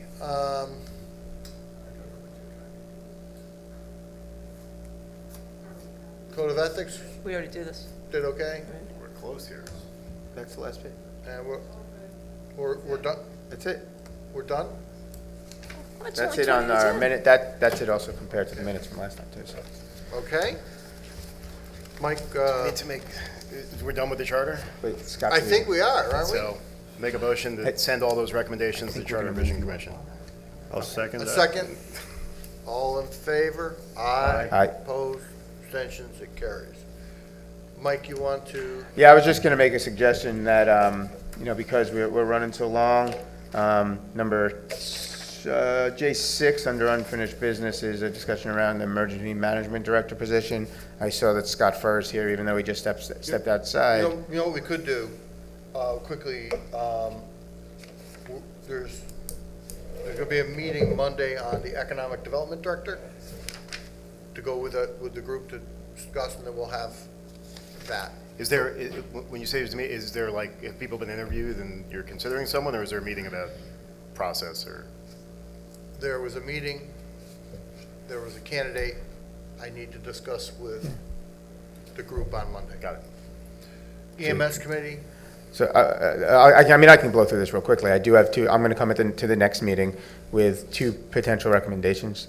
One's gonna be that we consider what is a more significant structural change, we've talked about this briefly, which would be forming a public safety committee. That would be more inclusive of the entire emergency medical services group, so it would not just be EMS, it would, it wouldn't just be the ambulance services. It would be representation, citizen representation, that it also looks at the voices of police, fire, ambulance, et cetera. And then the other would be moving forward with an EMS committee, the same charge as the outline we've put forth already, but that would be more consistent with our other committees, which would be citizen representation with one representative of each of the services, serving in ex officio non-voting capacity. could you, On them. Mike, can you then forward that Yeah. to my office, and we'll Yep. get that out to everybody? One just point to the public safety, include public works if you would. please. Yeah, and that's to me for the discussion. Who do we include in that whole thing is part of the discussion. So get that out. Yeah, I'll send it we'll over the out to week so we get board, it. and We'll Yep. have that. Jeremy Swamp Road Extension, we have an engineering firm, so we're waiting for information from there. Policy prohibiting pets and animals in municipal buildings. I did have one question, because I saw that, is I understand I assume this was drafted with the input from Yeah, it's council? very similar to the library. Okay, Did Jeff Tinley look at this? yeah, that was my Yes. question, yeah. He did? Okay. You didn't ask. I did ask. It mimics, It looked very similar, because we It went is, through yeah. this Right. a year or so ago at the library. One of the things that they did at the library, I think, and I think you should probably do here, is staff training on what people can ask and not ask under the ADA. Yep. Of all that sort of okay. stuff. So recommendation is that we do some staff training on this. So we'll figure out how to do that. Do I have a motion? So moved. Have a second? Second. Made and seconded. Any discussion on this? All in favor? Aye. Aye. Opposed? Abstentions? It carries. Okay, Emergency Management Director. Good evening. Thank you for being. We were gonna move you up, Scott, but then we just went Well, really I said, fast. boom. Things were- Scott, first we're going to quiz you on the charter, since Yes. you've been sitting there. and- Yeah, I stayed awake for all of that. Yeah. What this is a briefing, a courses of action briefing that the board requested last week. Course of action, military term, essentially lays out several options for you depending on what the situation is. Before I get into that, I want to read a letter or address part of a letter that was brought to my attention, and timing is everything. And it kind of tailors into why we're doing this, but I think there was some conjecture in the letter that maybe is indicating to the citizens of the town that there is no emergency management program right now. It's Ed Edelson's letter, and he goes into saying that the first selectman essentially gutted the program, which is not the case. I volunteered with the first selectman working under George Schlaby after the previous emergency management director was replaced. And I volunteered because I said I'm not going to take money to do the job, number one, because I can't do it full time and I might not be in town, which is what we've had discussions over the past and why we're here at this point. But to malign that as saying that all the money was taken out is not true. And for the town, the citizens of town of Southbury, I just want to clear that up, that the program was not run by a unqualified volunteer. You've heard for yourself, and I'm not going to go through them again. I think my qualifications are over and above probably 90% of the emergency managers on the East Coast. I've dealt with more things and seen more things than they have probably, I've forgotten more things than they've seen and dealt with in their whole life in their emergency management programs. So I wanted to clear those up because I felt that this letter was an attack on the emergency management program, which I took offense to. Because you're attacking the program. Can you circulate that, just because I haven't seen it? Haven't seen it. I will get copies out to everybody. So Yes. I have a question, and I don't recall if I see it, but from what you just read, I didn't infer that any intent to malign you personally. No. But- I said not me, but I Yeah, said that, but the program. The he did question I have say- is Yeah. beforehand, when you offered to volunteer Yep. and fill in, and because you can't do it full time, right? Right. Was it a full time role? It was halftime. It's Well, always okay. been a part-time, and that's why Is we're it- here to discuss and- this tonight. And from an equivalent perspective, I think that's the question, is it still, on a volunteer basis, the equivalent of having the same halftime role? And that, to me, I think is the point, is when, No, okay. the It's less than hours that. I'm putting into this go more than halftime. Okay, that's what, that's Yeah, what, yeah, that's what. and that's part of what I wanted to get out, because his timing for calling for a full-time emergency management director, which he did at the end, is appropriate, and that's what we've been here. We've been working on this for months, and that was my recommendation after the tornado over a year ago. It took rewriting a job description. It took trying to do more in-depth investigations to what the program was here, and it's taken me a while with juggling everything else I'm trying to do for the town in this program. The emergency management program was in a shambles. Going through the former appointees' stuff was quite revealing, to say the least. So I just want to leave that at that. Okay, thanks. But I wanted to address that because the letter I took to say, okay, the first selectman turned the program off and just took a volunteer and ran it with a volunteer, and that is not the case. So, moving on. I don't need these now. All right, tonight we're going to talk about the current status, some issues that are raised, and CROAs, and with a recommendation. All right, this was a segue to lead into this, the paradigm shift. Emergency management is a full-time job. You can do it with full-time volunteers, you can do it with full-time paid staff, but when you're doing it, and the VOAD is a wonderful organization full of volunteers to do it full-time. The town runs on volunteers. However, in this position, you need a paid individual to run this. You need a 40-hour-a-week individual to do it. There is so much going on. That diagram down there, that preparedness cycle, is on every slide for a reason. You have to understand that when an emergency happens, that's not the time for your emergency management director. Your emergency management director needs to be here looking at the plan beforehand. They need to be taking the lessons learned from other events, which we did during the tornado. I read the lessons learned, which was 2.5 pages long from the winter storms that Mr. Edelson was purporting and saying, okay, we took those lessons during the tornado and said, okay, let's make sure that we address these concerns because they have seen them in the past. Those are the things you need to be looking at. I'm still working on the after-action report for the tornado. It's not going to be 2.5 pages. That's probably going to be the executive summary, is 2.5 pages for the report. The report is going to be much larger than that. There's a lot of analysis that's gone into it. All right, yes, the deputy director is the acting director. I am the volunteer with a full-time job. I can't be in the town all the time because my job takes me out of town. In the past, it has been filled by a first responder via a stipend. We have several issues with that. One, it's not full-time because when you're filling it with a first responder, they have other duties, as first responders should. During an emergency, chances are your first responder might have collateral duties that are going to require them to be out of the EMD or the EOC. So if they're out of the EOC, who's running the EOC? That should be your emergency management director or their deputy is running that EOC for the selectmen. Can I just ask you a question about that? Yes. So in the past, we've also had the fire marshal do the role. And I think the current job description of the fire marshal actually includes emergency management. That concern, I totally get your concern because I've seen it, like with the, with a first responder, because yeah, they need to be out there. Does that same concern translate if it's the fire marshal and if the fire marshal has deputies who can pick up when he has to be, when there's an event and the fire marshal has to be in the EOC? Depending on the size of the event. There was an event that just happened,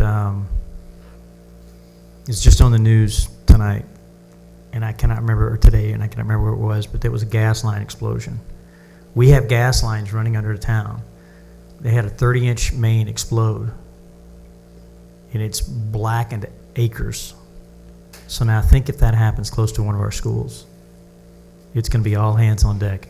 All your fire marshals are going to be out there. All your deputies are going to be out there. All your first responders are going to be out there.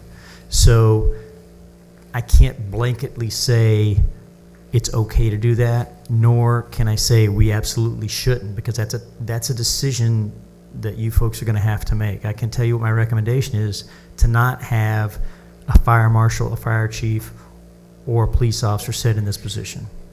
However, I know what we're dealing with right now. So if we need to do that on an interim basis, so be it. But again, that's up in the COAs, and that's definitely something we should look at, and that's definitely something, and keep the questions coming, because the more information you have, the more you can understand why I made my recommendations the way I did.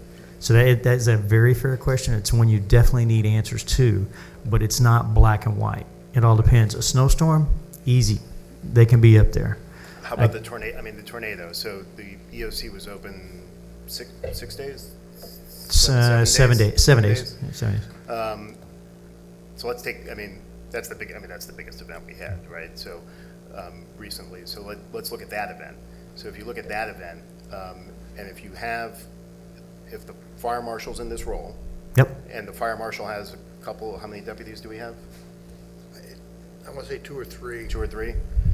I mean, that was doable. Right, it really was. Right. So I mean, in that situation, the fire marshal, I just want to understand if it's doable. So the fire marshal can control the EOC. The deputies take on more hours that week or whatever to fill in for whatever it is the fire marshal needed to be doing. But he's taken away from, which is different than a police officer where you can't. Correct. Now, had we had a collapsed building or a fire issue, different story. Right. Brookfield had the collapsed building. So now you've got search and rescue teams, which are going to the fire chief, and the fire marshal might be assisting some of the fire chief with those types of duties also, with collateral duties. So, and that's what I'm saying. It's event specific. Yeah. It can be done, but you have to manage it very, very carefully to be able to get it done. But it's also a recommendation based on sort of what you consider best practices. Yes. And that would not be Best practice is to not have in a larger city, you've got the income, you've got the infrastructure to be able to do it. Right. We're on the verge of doing something new at my recommendation to hire a full-time one. So now you got to make that decision. What are the trade-offs you're going to have? You could certainly do that, but then if you hire a fire marshal in here full-time, he's not going to be a fire marshal anymore. Right. A fire marshal certainly brings with them training in the incident command system, but when you hire them into this duty, they're not going to have fire marshal duties anymore. If we continue under the stipend part-time, they're still going to have those collateral duties, but I don't recommend going that way anything more than a bridge. And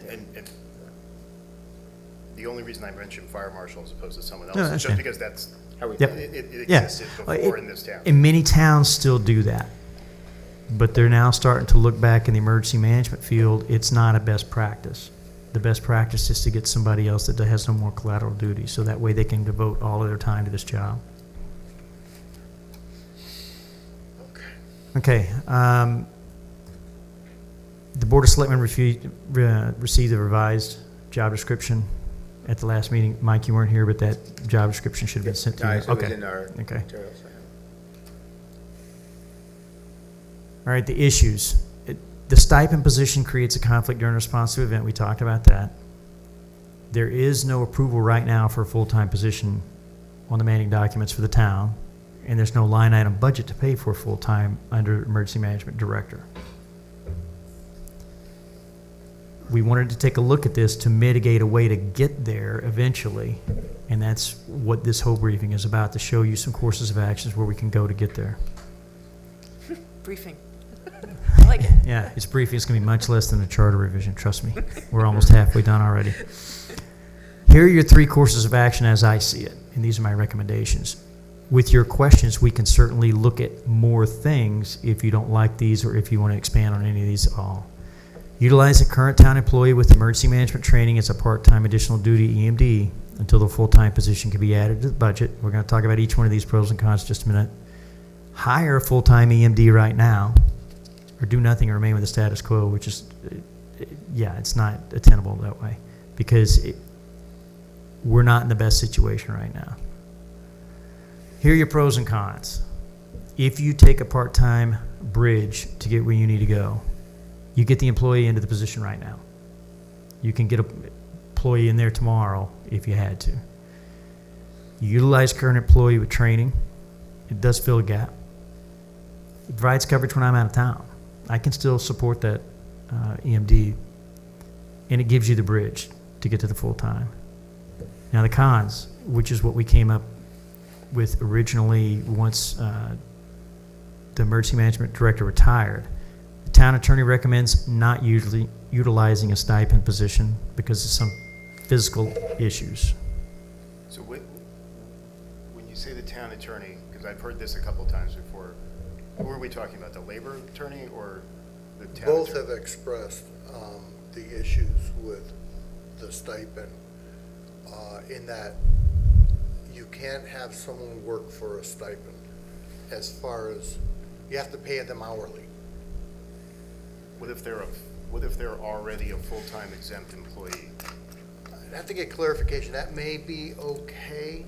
That's one of the questions I had as I Yeah. was reading because I want to know the limits of that legal opinion. Yeah. Because I haven't, or to talk to the attorney, I'd like to understand the parameters there. Right. What they're talking about. And then also in our situation, it's sort of a little unique where we actually have a job description that exists. You're talking about the one that you just looked at last month? Yeah, The no, 18 July. No, I'm talking about the fire marshal's job description. See that, and that's why I wanted to rewrite that whole job description. No, Okay. and I agree with you that we Okay. need to redo this. Yeah. I'm talking more about the, and we'll get to your course of action. You and I have talked about this. I think this is Yep. important. I think we need an emergency management director yesterday. So it's a matter of how we do that. Right. And I think we do need to do something quickly. And I think like you just said, probably the quickest thing to do while we figure out the rest is get a current employee in that position. So that's why I want to understand the limits of the legal opinion of, what are there real problems with doing that, and things like that. I think it's the way you pay them. But that's the attorney's opinion. So I also think we're looking at finding, if, let's say you were doing like, it's kind of becoming more clear, a fire marshal is, do they have emergency management? They do have some, I think that's what you're saying. Yes, have some, they do. But not to that we may have someone. Some might not. You can't just say a fire marshal. You might have a police officer with more training. I really wouldn't put a police officer in this position just because of the collateral duties during an event. We're so short. They are a high demand, low density asset whenever you have an event. So you're going to have to take a look at who your fire marshals are. You're going to have to take a look at what training they have, and you're going to have to select the best candidate after that. Because what you're going to have to do is each person's going to have different training and different experiences of where they came from, what they've done, what training they've got. I wouldn't just say put fire marshal number 5 in this position just because they're the last on the totem pole or the first on the totem pole.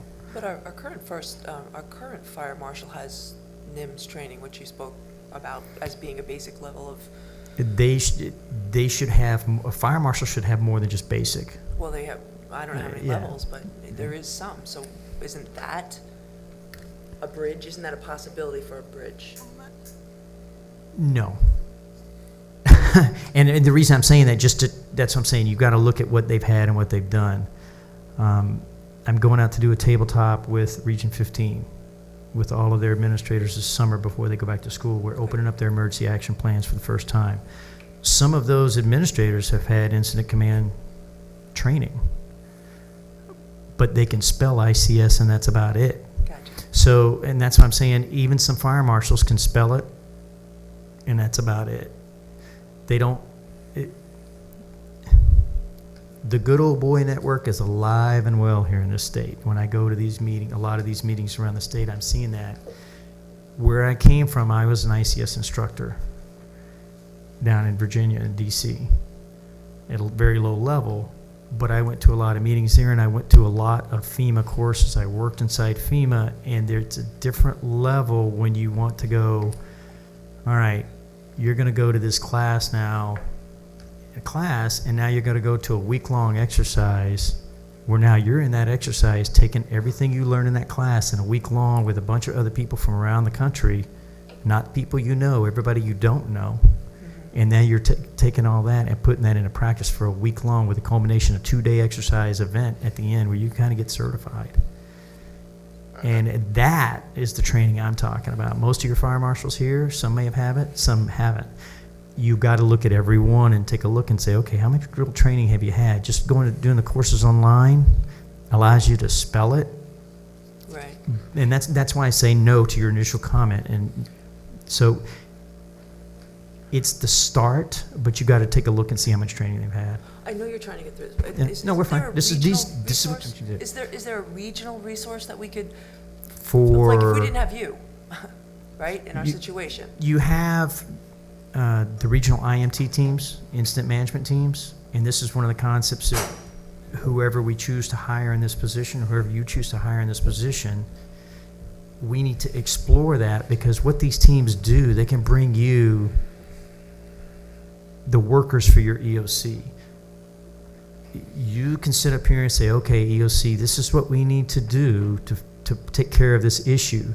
They know what they need to do, and it allows your people in the town that do this job every day to get back out and do what they need to do to get the roads back open, to get the buses back running, to get the power turned back on, whatever we need to do. I need those people to work in the EOC, but I need the people that actually do the job out doing the job. So that IMAT team, there's 2 of them in the state. There used to be 3, but I think they combined and made 2 larger ones. And we used both of those during the tornado. One came here, a very small portion of the team, and one went to Brookfield, a much larger size. And I think part of it went to Danbury, but don't quote me on that one. What they bring is the ability to operate your EOC and allow you to get your manpower that know all the roads, that know the town's people, that know everything in town, all that infrastructure, allows them to get back out in the field and do what they need to do. You still need several people, and it would mainly be your department heads, to sit in there and oversee those people going, okay, I know who to get that information for you to make this picture clearer.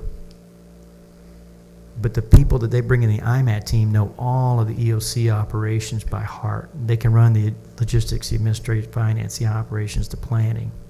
They do that very, very well. And Justin, it's like what we talked about last time, those regionalized capabilities are fabulous.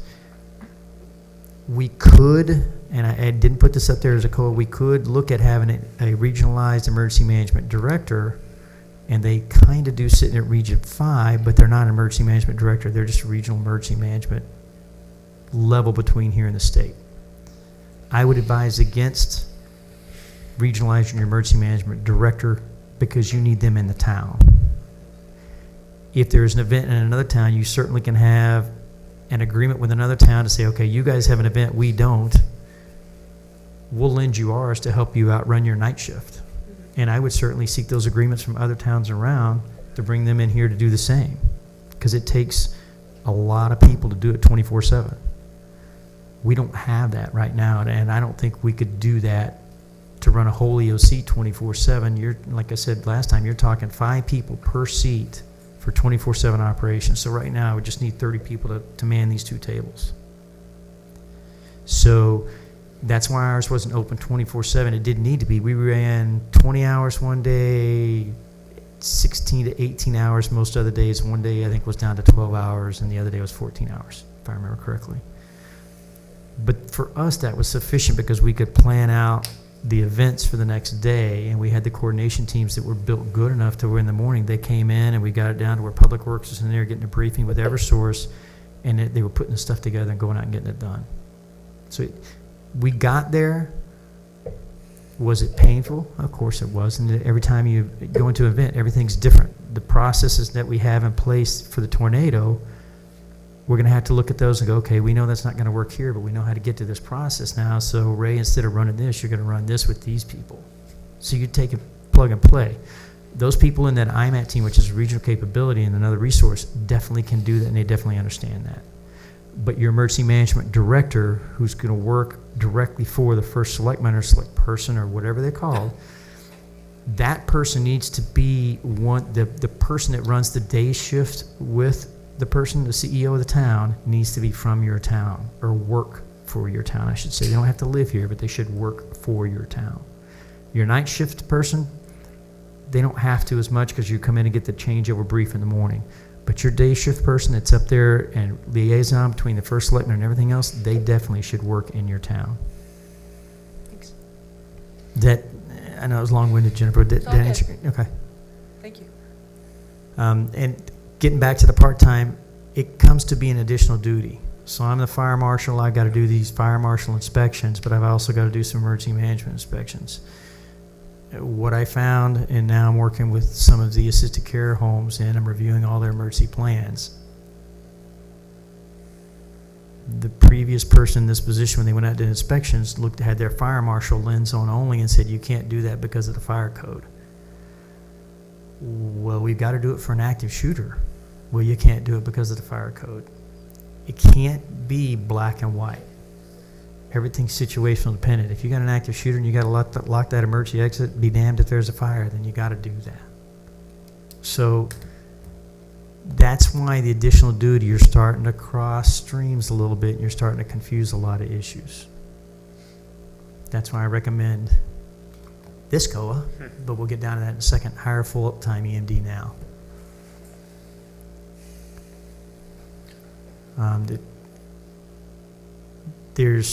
The con is right there.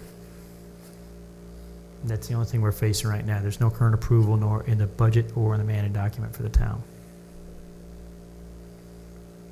Do you have a Keep question? going, and then I'll Okay. say questions for the end. Throwaway COA. I mean, there's so many cons to this. Pros and It's got to be a COA because it could be, depending on what the financial situation of the town is, you could say, you know what, this is all we got right now. This is all we can do. I know we're not there, but I could fill up 10 slides with all the cons on this one, so I don't recommend doing that. Okay, again, real quick, there's the COAs. I'm making some physical assumptions here, and that's why I wanted to get the brief to you folks before I came in here. Here's 2 assumptions. It's either A or B. There's either money in the budget or there's no money in the budget. That determines which COA you should select or which COA I recommend you select. So my question sort of to that point is, we're fortunate to be in a town that's been, through years, well managed from a fiscal perspective. What are we talking about to find that qualified full-time EMD? I don't remember if that was on the job description. Sort of what is a budget range are we looking at? Are you looking at somebody who, where are they in their career? Are they someone who's retired and they're going to come here and they can use all their skill set, and this is sort of their, their second phase? Let me, boom, right there. Okay, there you go. That's the annual mean wage. And Connecticut, depending on where you're at, Connecticut falls somewhere around that $58,000 to $81,000 range. Because that was a question we discussed last time. That's the number. Yeah. And is that the one you saw, George? Yeah. That's a Bureau of Labor, That's, Bureau of Labor Statistics. Yeah. chart that I saw. Okay. Because that's ultimately when push comes to shove, Yeah. and we're looking at whether we have budget or don't. It's about the cost of hiring an extra police officer, I think. I have no idea what that, yeah. I don't know. So, I think what's happened here is our eyes were opened up from the tornado and a pretty large natural disaster. I think having an expert in the field available coming through this has also alerted us to this. I also think it's similar to what emergency management director starts out as a long time ago. It wasn't as complex. It was a little more simple, if you will, and it's evolved. I was just thinking, it's much like when your IT people were in the accounting department, had the IT people, all of a sudden someone said, really, this is a really separate operation from accounting, and it was that coming apart that everybody was like, well, I don't really like that, and some did, some didn't, but then they really realized it's become two different things. So what I'm hearing is you're saying, correct me if I'm wrong, that the fire marshal duties are a positive, and there's fire marshals who go on to add to the resume of emergency management, is really becoming two separate, to have our fire marshal do, or have the fire marshal also inspect, or it's a pretty big job. It's no longer an additional duty for any first responder, and that's the way it's been treated years and years ago. Because let's face it, years ago you'd show up and somebody was in charge of the accident scene or the event scene, no matter what it was, a blown gas pipe, okay, probably the fire marshal with the police coordinating the traffic.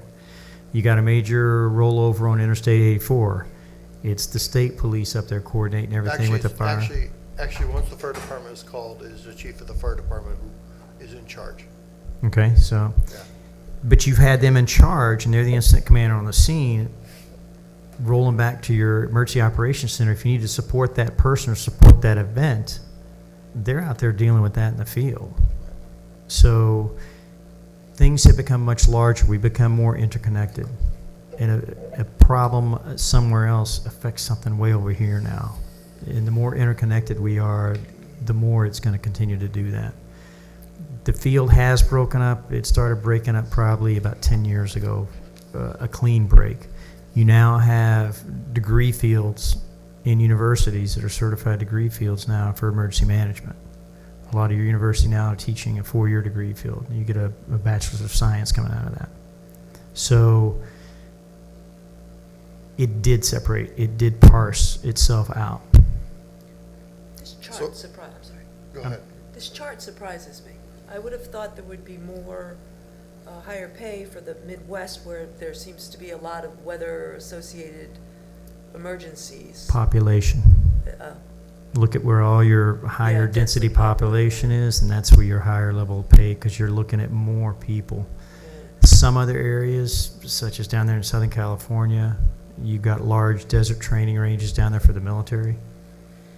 You got unexplored ordnance. You had that airplane, that F-18 that just crashed yesterday and injured 7 people. It was either 6 people or 7 people. And I think we have seen that we've had some natural disasters coming a little more pattern weather related, but we fortunately have not had anything. And we say, okay, so we're focused on the weather right now, but are we preparing for, I think there's for Ebola, there is They just had the second case of Ebola in Africa. That's So- near a major town with an international airport. which is different than, okay, we handled a tornado, but that's a completely separate animal. I'm going to participate in a phone exercise in about 10 days on that. Okay, Mike. So those are some of the things that this person should be doing. Yes. Can you go back to one of the slides that have that little thing in the corner Yeah, that you talked absolutely. about earlier? Just because that. So my question is this: I think we as a town, like I said, I think are very cautious when we spend money. But that said, my takeaway from this, and I've said it throughout the last year, especially where Scott's been before us a lot, is I really have a lot of trust in Scott, not just because I personally know him, but he's proven himself to be an extraordinary asset to this town. So I take it very seriously when he comes to us and says, this is a recommendation. And then when I look at those budget numbers and I look at the percentage that is of our town's overall budget, and I'd say, there's that saying of being penny wise and pound foolish.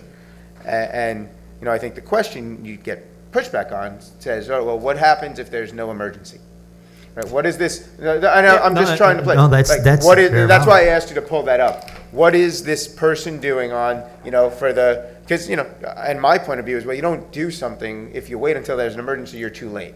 And you're over the fact. But what are the other roles and responsibilities of this person in sort of the preparation of the just in case moment? Right.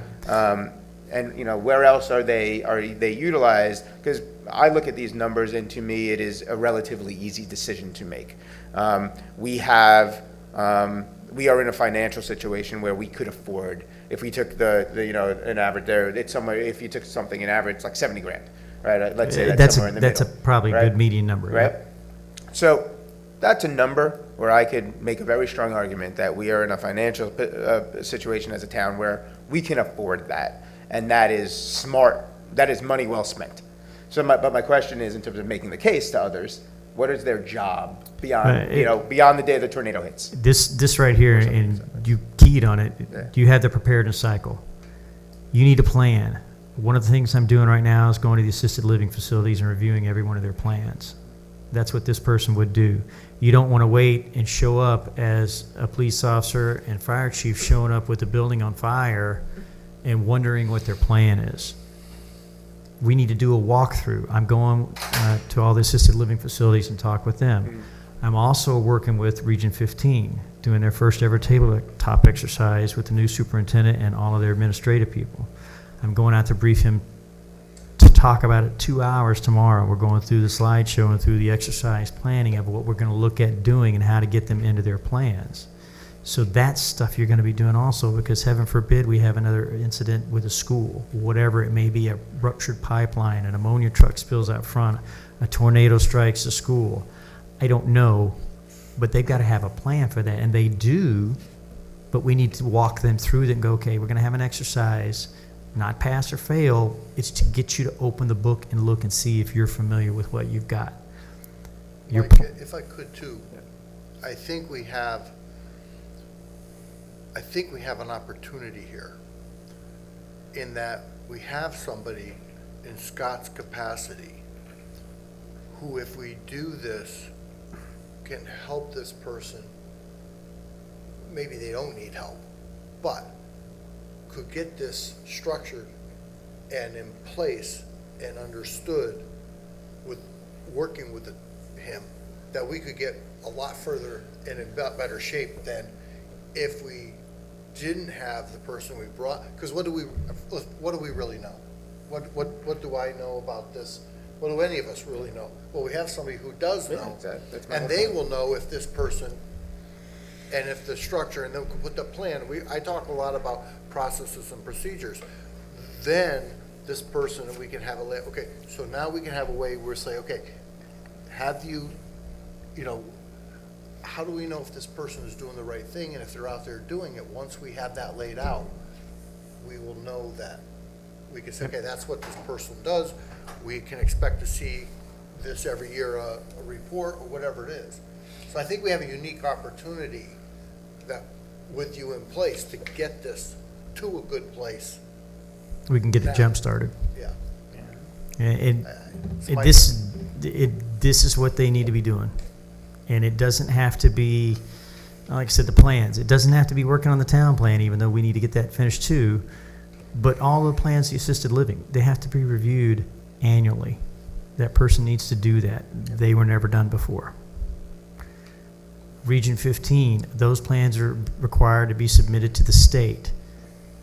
We were working towards that with the previous administration before they all left, but we now have a renewed effort to continue that. And when I say the previous administration, I'm talking to Region 15, we have a renewed effort with a lot of focus on that right now. That was 8 schools, 7 schools. I went through the plan with them, and we had started this about 6 months ago, and we finally got to the point where, okay, the school plans are generic enough, but with specificity for each school. Try to say that one at 10 o'clock at night. But my point is, that's what this person should be doing, all of this stuff, not just going, okay, I'm running the EOC. That's your additional duty. Your full-time duty is 40 hours a week working with everybody in town. I want to bring the committee in town from local businesses, because the 2 stores, and we found this out afterwards, one store lost a little power, but they were still open. The other store was serving hot food the night of the tornado. How many people knew that? They had hot food. They were open for business. So I want to bring those folks together and go, okay, Main Street Deli, we have a broken generator that we need to get a fuel pump for, but we need to look at the outline cost of how much that is to maintain that. And that was kind of going through my mind when you were talking about the grants.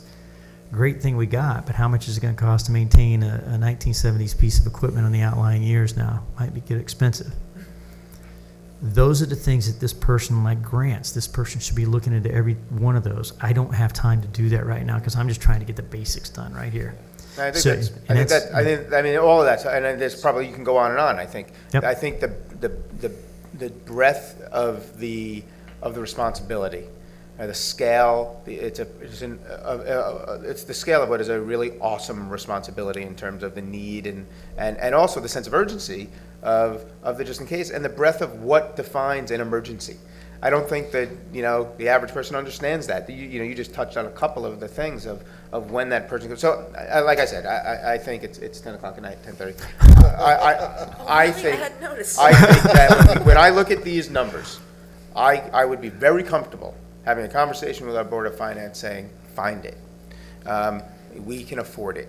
And then putting the sort of path forward to get, we're also in, we're in August. So we're not so deep into the year where even if we had to choose to make some decisions to reallocate some stuff, but we have the money we have the funding to do this. This is responsible governing. And this is the smart use of our taxpayers' dollars. Did you pay him? No. No. Okay, so I think, Have you guys talked to police, fire, EMS in town at all about the concept? Have they looked at the proposed job description and provided any input? No. Like the folks in town that we usually look to in these things, and the folks that used to do this function, the fire marshal, I've been working with fire marshal, the fire chief, the new fire chief. I started working with him a little bit, not much at all. Police department, they've been working with me through the emergency operations plan. Right.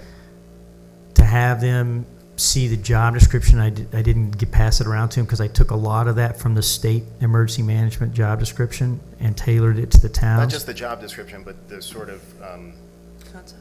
the concept. This is this is a new position, Right. So Yeah. I agree. We need an emergency management director. I've had side conversations with them. I got no resistance. I didn't come out to him and go, I want to put this as emergency manager, full-time position. There has been discussions. I get along very well with all of these people, and they say, yeah, you're doing a lot of work. And I say, I'm trying to get this to be a full-time position because now they understand, because I'm starting to require things coming from them, and they're like, oh, this is a lot of stuff. I said, it's a lot of stuff that's never been done before, and I need your help and your input to get it done for that reason. But my other question is, we usually do this during the, stuff like this during the budgetary process. You know, new positions, and we go through, you know, we gather data, look at what other towns do, you know, look at salary ranges, you know, we gather a lot of information to determine whether we need the position, right? In this budget cycle, the first selectman proposed an $8,000 budget for a part-time person in this position, which seemed low to all of us at the time, but that's what happened just a few months ago. What's changed between a few months ago, when that was the proposal, after analyzing the budget, to today, where now we want a full-time position? I've always advocated for a full-time position. I did during the tornado. So I guess the question's better directed to first select. I just want to understand the, actually, what's changed between then and now? I don't think there's, I think that with Scott doing all of the research, the numbers. I was out of cycle with the budget cycle, I will say that. Yeah, and that it came to light that when you see the amount of work that was being done by Scott, then you really realize how much this is needed, is it came to light. Yeah, we talked about that before. Could we use a full-time? I don't think we had the information that you're giving us now about the complexity of that. I almost would think that if we wouldn't really know what that emergency management director, without your input, would have been. So I think that's kind of what happened there. I mean, it's coming to light with the amount of work that you're doing and all these.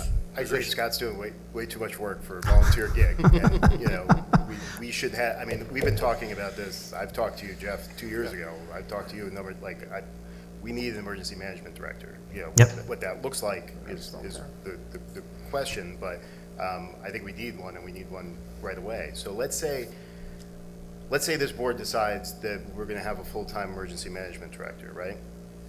There's a lot of things that still need to happen. You know, we talked. Oh, it's not going to happen tomorrow. I know that, and I'm not going anywhere just because you hire a full-time emergency management director. You can't. You're not allowed. Yeah. You know, we locked up your house. Yeah. So let's say we decide to do that. We talked about having a meeting next week with Dan and you know, figuring out budgetary amounts and whatnot. And you know, let's say we get to that point, and then we meet with the Board of Finance and we do transfers. You got to have a town meeting. Like you're talking. Like even if we want to do the position, you're talking, you know, a couple months before it's funded, and then you got to notice it, 6 months. Interview people, whatever. You're talking about a period of time. So I think we really need to be talking about what we're going to do tomorrow. I think yes, we should plan for, you know, what's best for our town, but I think we need to look at what we're going to do like right now, as well. So I think we need to look at both of your courses of action. Because now doesn't mean now. That's right, hiring a full-time EMD now. If we say go for means it. 4 or 6 months. Right. But we need to start the process now. Right, That's where we want to go. But we And also might also need to do the bridge. What I'm That's saying why I is, say it's a bridge to within get the there. next 6 months, like that 6 month period, Yep. I think we need to change the status quo. To your point, I totally agree. Yeah. Status quo We need to is do not, one. Right. And you know, And like I said, I was outside the budget cycle trying to do some of the research while trying to do everything else with one person, yeah. All right, so we get back to the assumptions. Money in the budget, and I still understand even though there's money in the budget, it's not gonna happen overnight too. I understand there is a process. You gotta go through this. You still have to vet that job description and make sure that everybody in the room sitting at the table is good with that. and you got to notice it, interview. Right, You know, that, right. We've seen that takes time. Goes in other backwards positions. sometimes. Yeah. So if we have money in the budget, the recommended co is this, hire one right now. Start the process, probably that should have said instead of hire, just start the process to hire one right now. If there's not money in the budget, then we have to look at a longer bridge where you utilize the town employee for additional duties with a stipend, an hourly wage, however you want to say it. There's got to be some extra money there for something. That's up to the fiscal office, to the finance office. Without naming people, right? Is Yep. there a town employee currently employed by the town of Southbury who's a full-time employee, so we wouldn't have a stipend issue, as I don't know if they're understand the way full-time or you've not. Yep. explained the town, the attorney's position, is there such a person in the interim? We're not talking about our permanent Yep. solution, we're talking about Bridge. So bridging the gap. let me ask this, well, I think tell me if I'm wrong, I'm hearing here is, what we're really concerned is, if we have an emergency, Is there a person I would call that I know that has qualifications to stand up here and do the same thing I'm doing? Yes. Full-time town employee. I don't know what their employment status is. well, what I'm getting at is, I think what we need to maybe separate out is,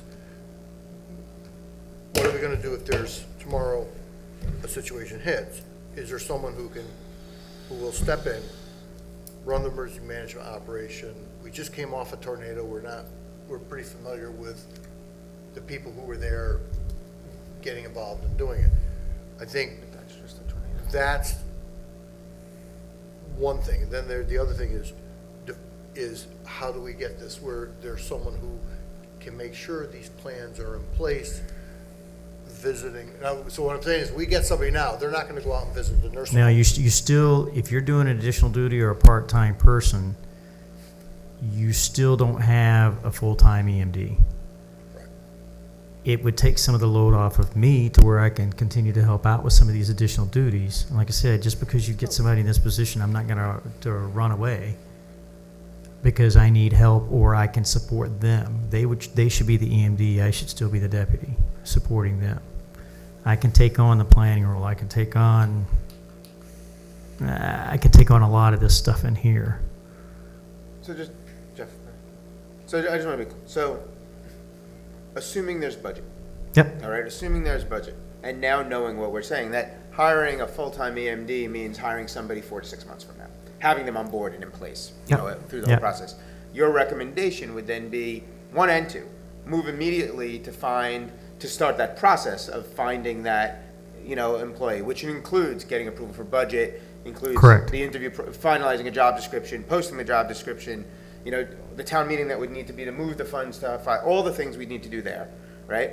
And in the interim, move immediately to find a current town employee who would serve as that bridge for 4 to 6 months until such time as the full-time EMD is hired. Correct. And in place. But if you told me- during that period, you would continue. I'm still gonna, even plan when the you way- hire a full-time one, I'm still gonna help out because That's what we need to do. this is gonna take several years to get this all connected. You're not gonna, just because you hire a full-time EMD 4 months from now, they're not gonna be able, this cycle is broken in so many places. And it takes several years to get there, and we didn't start years ago. We're starting the process now. I had about 6 months to actually start getting a lot of things in place, and I'm building each one of these arrows. And as soon as I get all the arrows in place, I can very easily connect it with the blue spots here. But it's not going to happen overnight. Even if you get a full-time EMD here, they're not going to be able to go, okay, we're done. And this is a continual cycle. But once this is up and in place, those arrows, it shouldn't be so. It's not going to be onerous. You're still going to have a person that needs to do the inspections. You're not going to need a person like me supporting them, taking a lot of the load for them to get you here. Okay? Once that gets in place, that person will be able to run this. They'll be able to do all of this stuff. Where does the local emergency planning commission fall into all of this? We're having a meeting on the 21st. I'm trying to get that plan back to them that we're submitting to the state, going, okay, here's the plan. I thought it's the 21st? I thought It was, before. I've got a trip. Okay.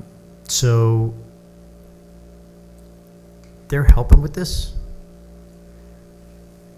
But when I get down into stuff I need right now to get this stuff done, I need that person that's had ICS training, that's taught a class, that knows more than how to spell it. Because now I'm starting to get, okay, you need to take this plan and you need to understand that your plan calls for the pod distribution. It's going to take me 5 police officers every time we open a pod.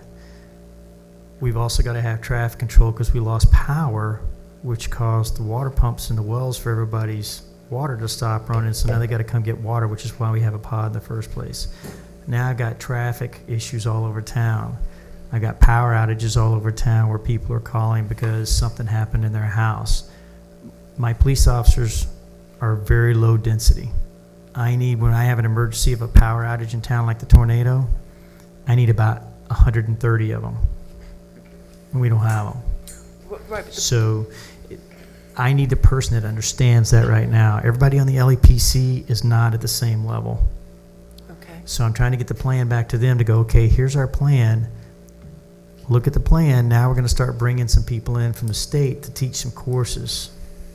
But I can't do that once a quarter or once every other month. I've got to teach probably 3 courses in 1 month to try to get everybody back up to speed. Because it's taken everything we had in a completely different format and putting it into the FEMA template, or the template from the state, which is a functional annex template, but it's cross-referencing with ESFs. I speak that language very easily, but when I start talking functional annexes and emergency support functions, people's eyes start to roll up, especially 10 o'clock at night. So my point is trying to get all those folks to understand all that. The LEPC is good for coordination, for networking, but for what I need them right now to help me get through this right here, this planning part, it's a long way to go for them. And it's not their fault. I'm trying to jump ahead a couple of iterations in a plan to get it done, because we're changing the whole plan for the town. Right. And it's not, I've done this many times in the military with continuity of operations, rewritten the complete plan because it was outdated. So for me, and unfortunately for me, it's like, okay, I can pick it up and run with it when other people are trying to crawl. I didn't have the last meeting of the LEPC because I was knee deep into that plan. I'm starting to get a lot of the data back in the plan now where I can at least get one together to the state. Once we do that, then we're going to start taking the plan apart, and then I've got to have folks in the plan go, okay, you own this piece, and you tell me you've coordinated with the police, you've coordinated with the fire department. I need the numbers of the people that you expect to need for each operation in here. Right. Now you got to go back and quantify. Now I've got to bring the police department in. Now I've got to bring the fire department in and go, okay, you are supporting to 10 different functions in here. I can devise 2 or 3 exercises where I'm taking 6 of those 10 functions. Do you have enough individuals to cover every one of those 6 functions that you told me you could support? So once you get the plan, though, to an acceptable level that works for you, these people who are taking their portions of the plan, they'll oversee the maintenance of it moving forward? That is the idea. That's the goal? That is, Okay. that's the idea. They've got to understand, but I've got to give them training, though, Yeah. to say, okay, you own this piece now. If something changes, if we have a pod in a different area, I need you to go out and analyze and tell me it doesn't take 5 police officers to run that pod. It takes me 10, or it takes me 2. I just don't need, I can't take, well, we've got a pod over here. Well, what does the pod entail? The previous pods, the traffic patterns were reversed, and it was going to take double the police officers to stop traffic on each end to get in and out. And I'm like, oh, no, flop this. Now I've cut my police officers in half, and I've got a much better traffic flow because it goes with the lane of traffic instead of going through and turning in. Those are the things that I've got to sit down now and go, okay, what makes sense, what doesn't make sense? And they've got to understand that they've got to step back from their little piece and step back and go, okay, I see the whole room instead of just this little mic stand, but I know now where the mic stand fits within the room. So from that image you just created for me, I see a lot of technology coming in handy here in the future, too, right? I mean, so that's going to be a future. It is. There's a lot of analytic tools out there. There's a lot of communication tools out there. There's more and more coming every day. I went and presented at a conference in Las Vegas in February at the Disaster Relief International Conference. It's my 2nd year in a row presenting to that conference. And we get a chance to sit with the vendors and talk with the vendors. There's stuff that's really good coming up. And I've talked to Ray a little bit about it. But one, how much money do we have? How does it integrate with the systems that we've got right now? And how does it integrate with the systems that he's trying to bring all together also? So we are looking at those ideas. We're not ready to go there yet because let's get the plan together and then say, okay, do we need this esoteric $2 million piece of computer over here, or do we need a $10 integrated piece of code that some kid designed that's locked down now that we can use and it does everything we need to do? I don't know. Right. But some of those are the extremes. You could go down and go, okay, yeah, our complete product will do everything for you, $2 million. I can't see me coming and selling to this board that product. We don't even have the manning for the EOC of where it should be. So we're starting to lay the foundation, and I'm trying to run, but I'm getting pulled back to the crawl. But we're a lot further than we were during the tornado. But our future technology investments should kind of look long range at this kind of integration. Right. When we know what we want to go, yes. You could have a fully integrated EOC, but if you lose power and your generator dies, then you're back down to pen and paper. And I think that to that point, and I think it's at least what I'm hearing, Scott, is the human element is the first step. It is. Finding that qualified person who will understand how to best leverage technology when the time comes when we can't afford it and should look at, but who put together as part of that whole planning cycle. Technology may be part of that planning cycle. And that's that 5-year cycle. What do we want to be? So to me, I'm clearly, I support this. And I know it's only a late meeting at 10:30 at night, 10:40 at night. But my question to this board, and I'd ask Jeff, is I'd like to begin exploring with urgency, moving this forward to look at the cost implications of one, immediately moving forward, that, what were the cost implications and what is the process for finding a current employee to serve as the bridge for 4 to 6 months, leave that, open-ended, and the process for finalizing a job description, putting together, again, the plan and process for the full-time position, then phasing out, the need for that part-time role. Because what I don't want to do is 6 months from now, for us being here saying, well, you know what, as we plan for the next fiscal year, we'll start doing this. This sounds like something that requires and demands a sense of urgency that we're not necessarily as a town great at. And I'd like to try to overcome that and be in a position where, it's August, but let's say by the end of the year, right, we have that new time in place, and sometime in September, we have that other person in the temporary role serving as a bridge, being mentored and supported, with Scott. So I don't think that's an unrealistic expectation when it seems like at least some of us think this is pretty important. I don't know how anyone else feels, or if at 10:40 at night. So you have a meeting set up? Dan reached out to Jason and myself for next week. All right. It's not set up yet, but. But yeah, he reached out to us. We haven't set it up yet. Okay. I gotta check on some scheduling. Okay. All right. Thank you. Thank you. You're welcome. Thanks, Scott. Yeah. Sorry to make you wait so long.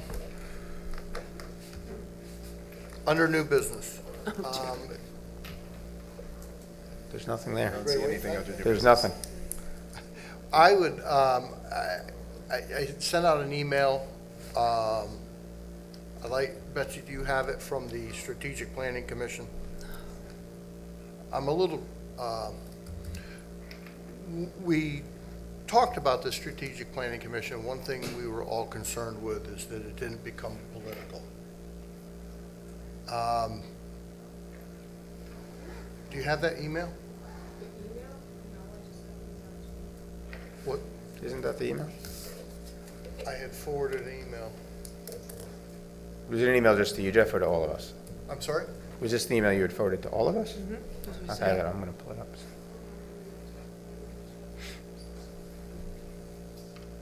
So essentially, the Strategic Planning Commission is asking political candidates to come to their meeting.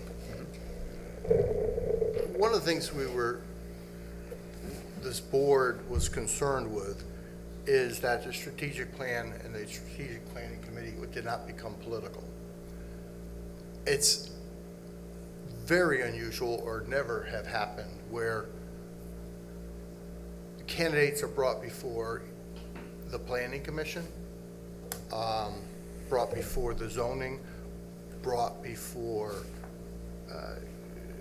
Conservation Commission or wetlands to speak and about with them. And I think it's inappropriate. I don't think it's appropriate for them to call, they work as an advisory board for us. And I see this as a forum that belongs in the political arena, whether it's debates, or forums, election, but not in the, I don't feel it belongs in the commission. And I think it's you saw the email, but I just don't think it's right. I think it's a bad precedent. I mean, any commission or board could do the same thing. Things could get crazy in a hurry. I like the idea that the commission wanted to present the plan. I think that was the origin of what they're doing next week, next Thursday, was to present the plan to both political parties to keep the politics out of it. Where this next step to have the three of us come, I think we all, if you're if you are a candidate or a private citizen, the strategic plan is out there. This specifically is, you know, Mike? Yeah, so the issue I had was the last part of this plan, in which I have no issue, I don't have an issue, because I think any member, anyone running for anything, and any citizen has a right to go to a regular meeting that's open to the public and hear and ask questions and do all that stuff. I do believe that the issue I have is this does feel like a political forum in which it's the last line. After the commission presents the overview of the strategic plan, each candidate's going to be asked to speak to 3 or 5 minutes and will be introduced in alphabetical order. That is not appropriate. I don't believe that is appropriate. This is a town commission, and it does conflate, to me, the charge of that commission. I don't think the intent is wrong. I want to be clear on that. I don't think there is political intent, because they invited it's not like they were just saying one group come. I think the intent here is that these folks on this commission really are serious about it. They've committed to it, and they want to make sure it gets implemented. So whoever the future, leader of this town is, they want to make sure that they are on board and have buy-in and hear what they have to say. That said, to have them speak to a commission on their point of view and their opinion and their commitment is not appropriate for a town meeting. And that's what these are. These are town, every one of these meetings is a town-sanctioned activity. If Heritage Village, and the Master Association wants to have a debate that's sponsored by the 2 local political clubs, great, appropriate forum. And if the commission, if individual members of the commission are hoping that questions get asked about that, I think as citizens they can do that. But I do think that I had an issue with that. Listen, if you get invited, you say yes. I don't think that's necessarily the wrong thing from a candidate's point of view, because you don't want to be the one who doesn't show up. But I do think that it steps outside of, to me, the norms of a town commission. So I don't know if there's any legal things in our charter that would prevent it. I talked with town council about that, yeah, and, he said essentially not illegal, but not really the right thing to do. So. But ultimately, do we Jason, have the charge to prevent it from happening? Were you gonna say something, Jason? No, I mean, when I first heard about this meeting, my understanding was they had invited the town committees for them to give a presentation to the town committees, and right. That's right. I have no issue with that. I thought it was fine, because the town committees find candidates for stuff and whatnot, and sure, they should know what's going on. But yeah, the first I saw this was when you sent it this afternoon, so I haven't really thought about it too much, except when I read it down, it seemed strange to me. So, I mean, I would suggest that the 3 candidates just, decline. They could go and ask questions and whatnot and listen to the presentation, but it just seems a little strange. So, they do work for us. It's an advisory group. Should we should there be a motion to, that we feel this is inappropriate, or Why don't you just send an email back? I think someone Say can the- just I just want to The Board of Selectmen spoke about it, and we really feel it's inappropriate. Yeah, I don't think we need to pass a resolution, but Someone can just hear give us John a about it. call and say, Yeah. hey, Yeah. We have no issues with you inviting, the Political parties. RTC, DTC, and the clubs, and the candidates, and by the way, it should be anyone who's running if they so choose, by the way. That's right. For any position, to attend a briefing on the plan, but there should be no forum for comments I'll respond. from any of the Okay. candidates. Okay. That's, I Fair just don't enough. think it's. Or like Jason says, call him. Yeah. And I think, I'm supportive of that. I think also, I do want you to, I think you should, I don't think this should be political. I would support you, that you would support it. We don't need to vote, but I think you should be able to tell, we all talked about it, and there's unanimity I amongst think us. providing a political forum for candidates to speak is not the role. Under town. Any town commission. Okay. I don't have an issue if every candidate in the world wants to go to this meeting and ask questions, like, They're citizens. But the way it's structured there is. Yeah, Exactly. okay. You want to keep going, or we had enough? No, let's. I've had enough, frankly. I saw him struggling about half an hour. Yeah, I'm getting out of here. I can tell you, I don't have Is there anything on my report. anything so- significant you had to? No, Yeah, East Flat Jeff, Hill yeah. Road Bridge is coming along really well. It's, we're doing good. We are addressing Mr. Hockenberry's concerns.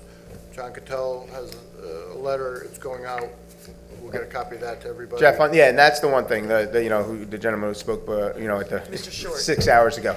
Yeah, I do want to have a discussion about that. So I would like to, under whether it's old business or new business, because We've got a lot of information that. yeah, I'd we're like to working put it on the agenda for our next meeting, so we can have a We're- meaningful conversation We're about getting it. information on the, I'd like Yeah. to see, the what? I'd like to go up there and see what's Yeah. going on. Yeah, Yeah.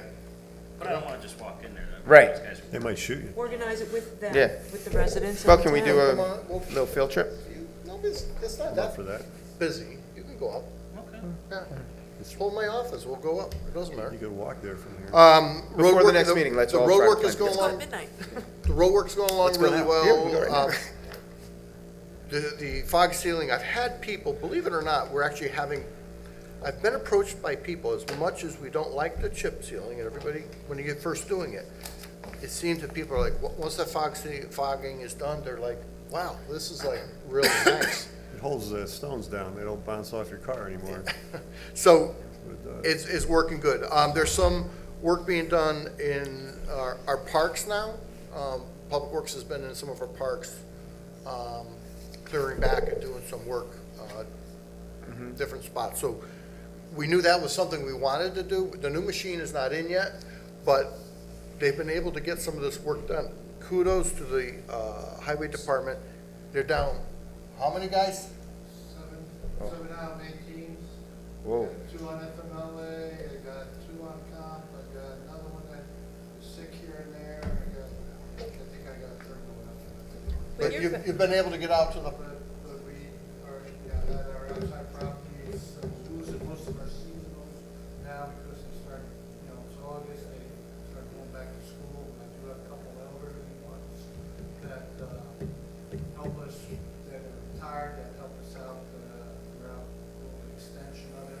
When we get into the parks, painting on the benches, I met with Michael Ganem this morning, and went over at Earwall. There was some concerns about the exercise track that's over there, some of the items, and we kind of agreed that some of these things need to come out. Eventually, we'll put a plan in place and something else with some of the items. so anyway. All right. Any other? My liaisons haven't met, so. Okay. The Region 15 Space Study Committee is disbanded. I heard about it, We but decided we don't need any more space. I didn't actually get an email from anyone there, which is kind of odd. It just kind of dissipated. There is a tax abatement subcommittee meeting coming up to evaluate the Ainsworth recommendations. That's, I forget the date, it's like the 21st or something like that. IT committee continues to meet, and the goal is really to plan for Ray's departure in a year, so that's a big part of our goal. We're working on cloud storage and looking at outside suppliers maybe to come in and pick up some of the slack. That's it for me. EDC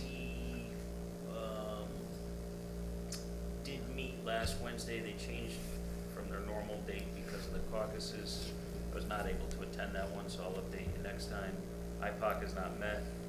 We got the letter from the town-owned property committee. I would humbly suggest that we add it to our next agenda to chat about, since You don't want to bring that up now? I think we should hash it out. We'd have to kill you, right? You can add it to new bid, but. We'd like a full analysis, Jessica. Yeah. I have thoughts. Okay. But, Keep them. Yeah. Keep this to yourself for now. Oh, is it only 2 weeks? Yeah. Jason. No meetings. No meetings. No meetings. Any other business? Make a motion to adjourn? Second. All in favor? Aye. Opposed? Carried. Yeah, that's a long meeting. I'm still all for it.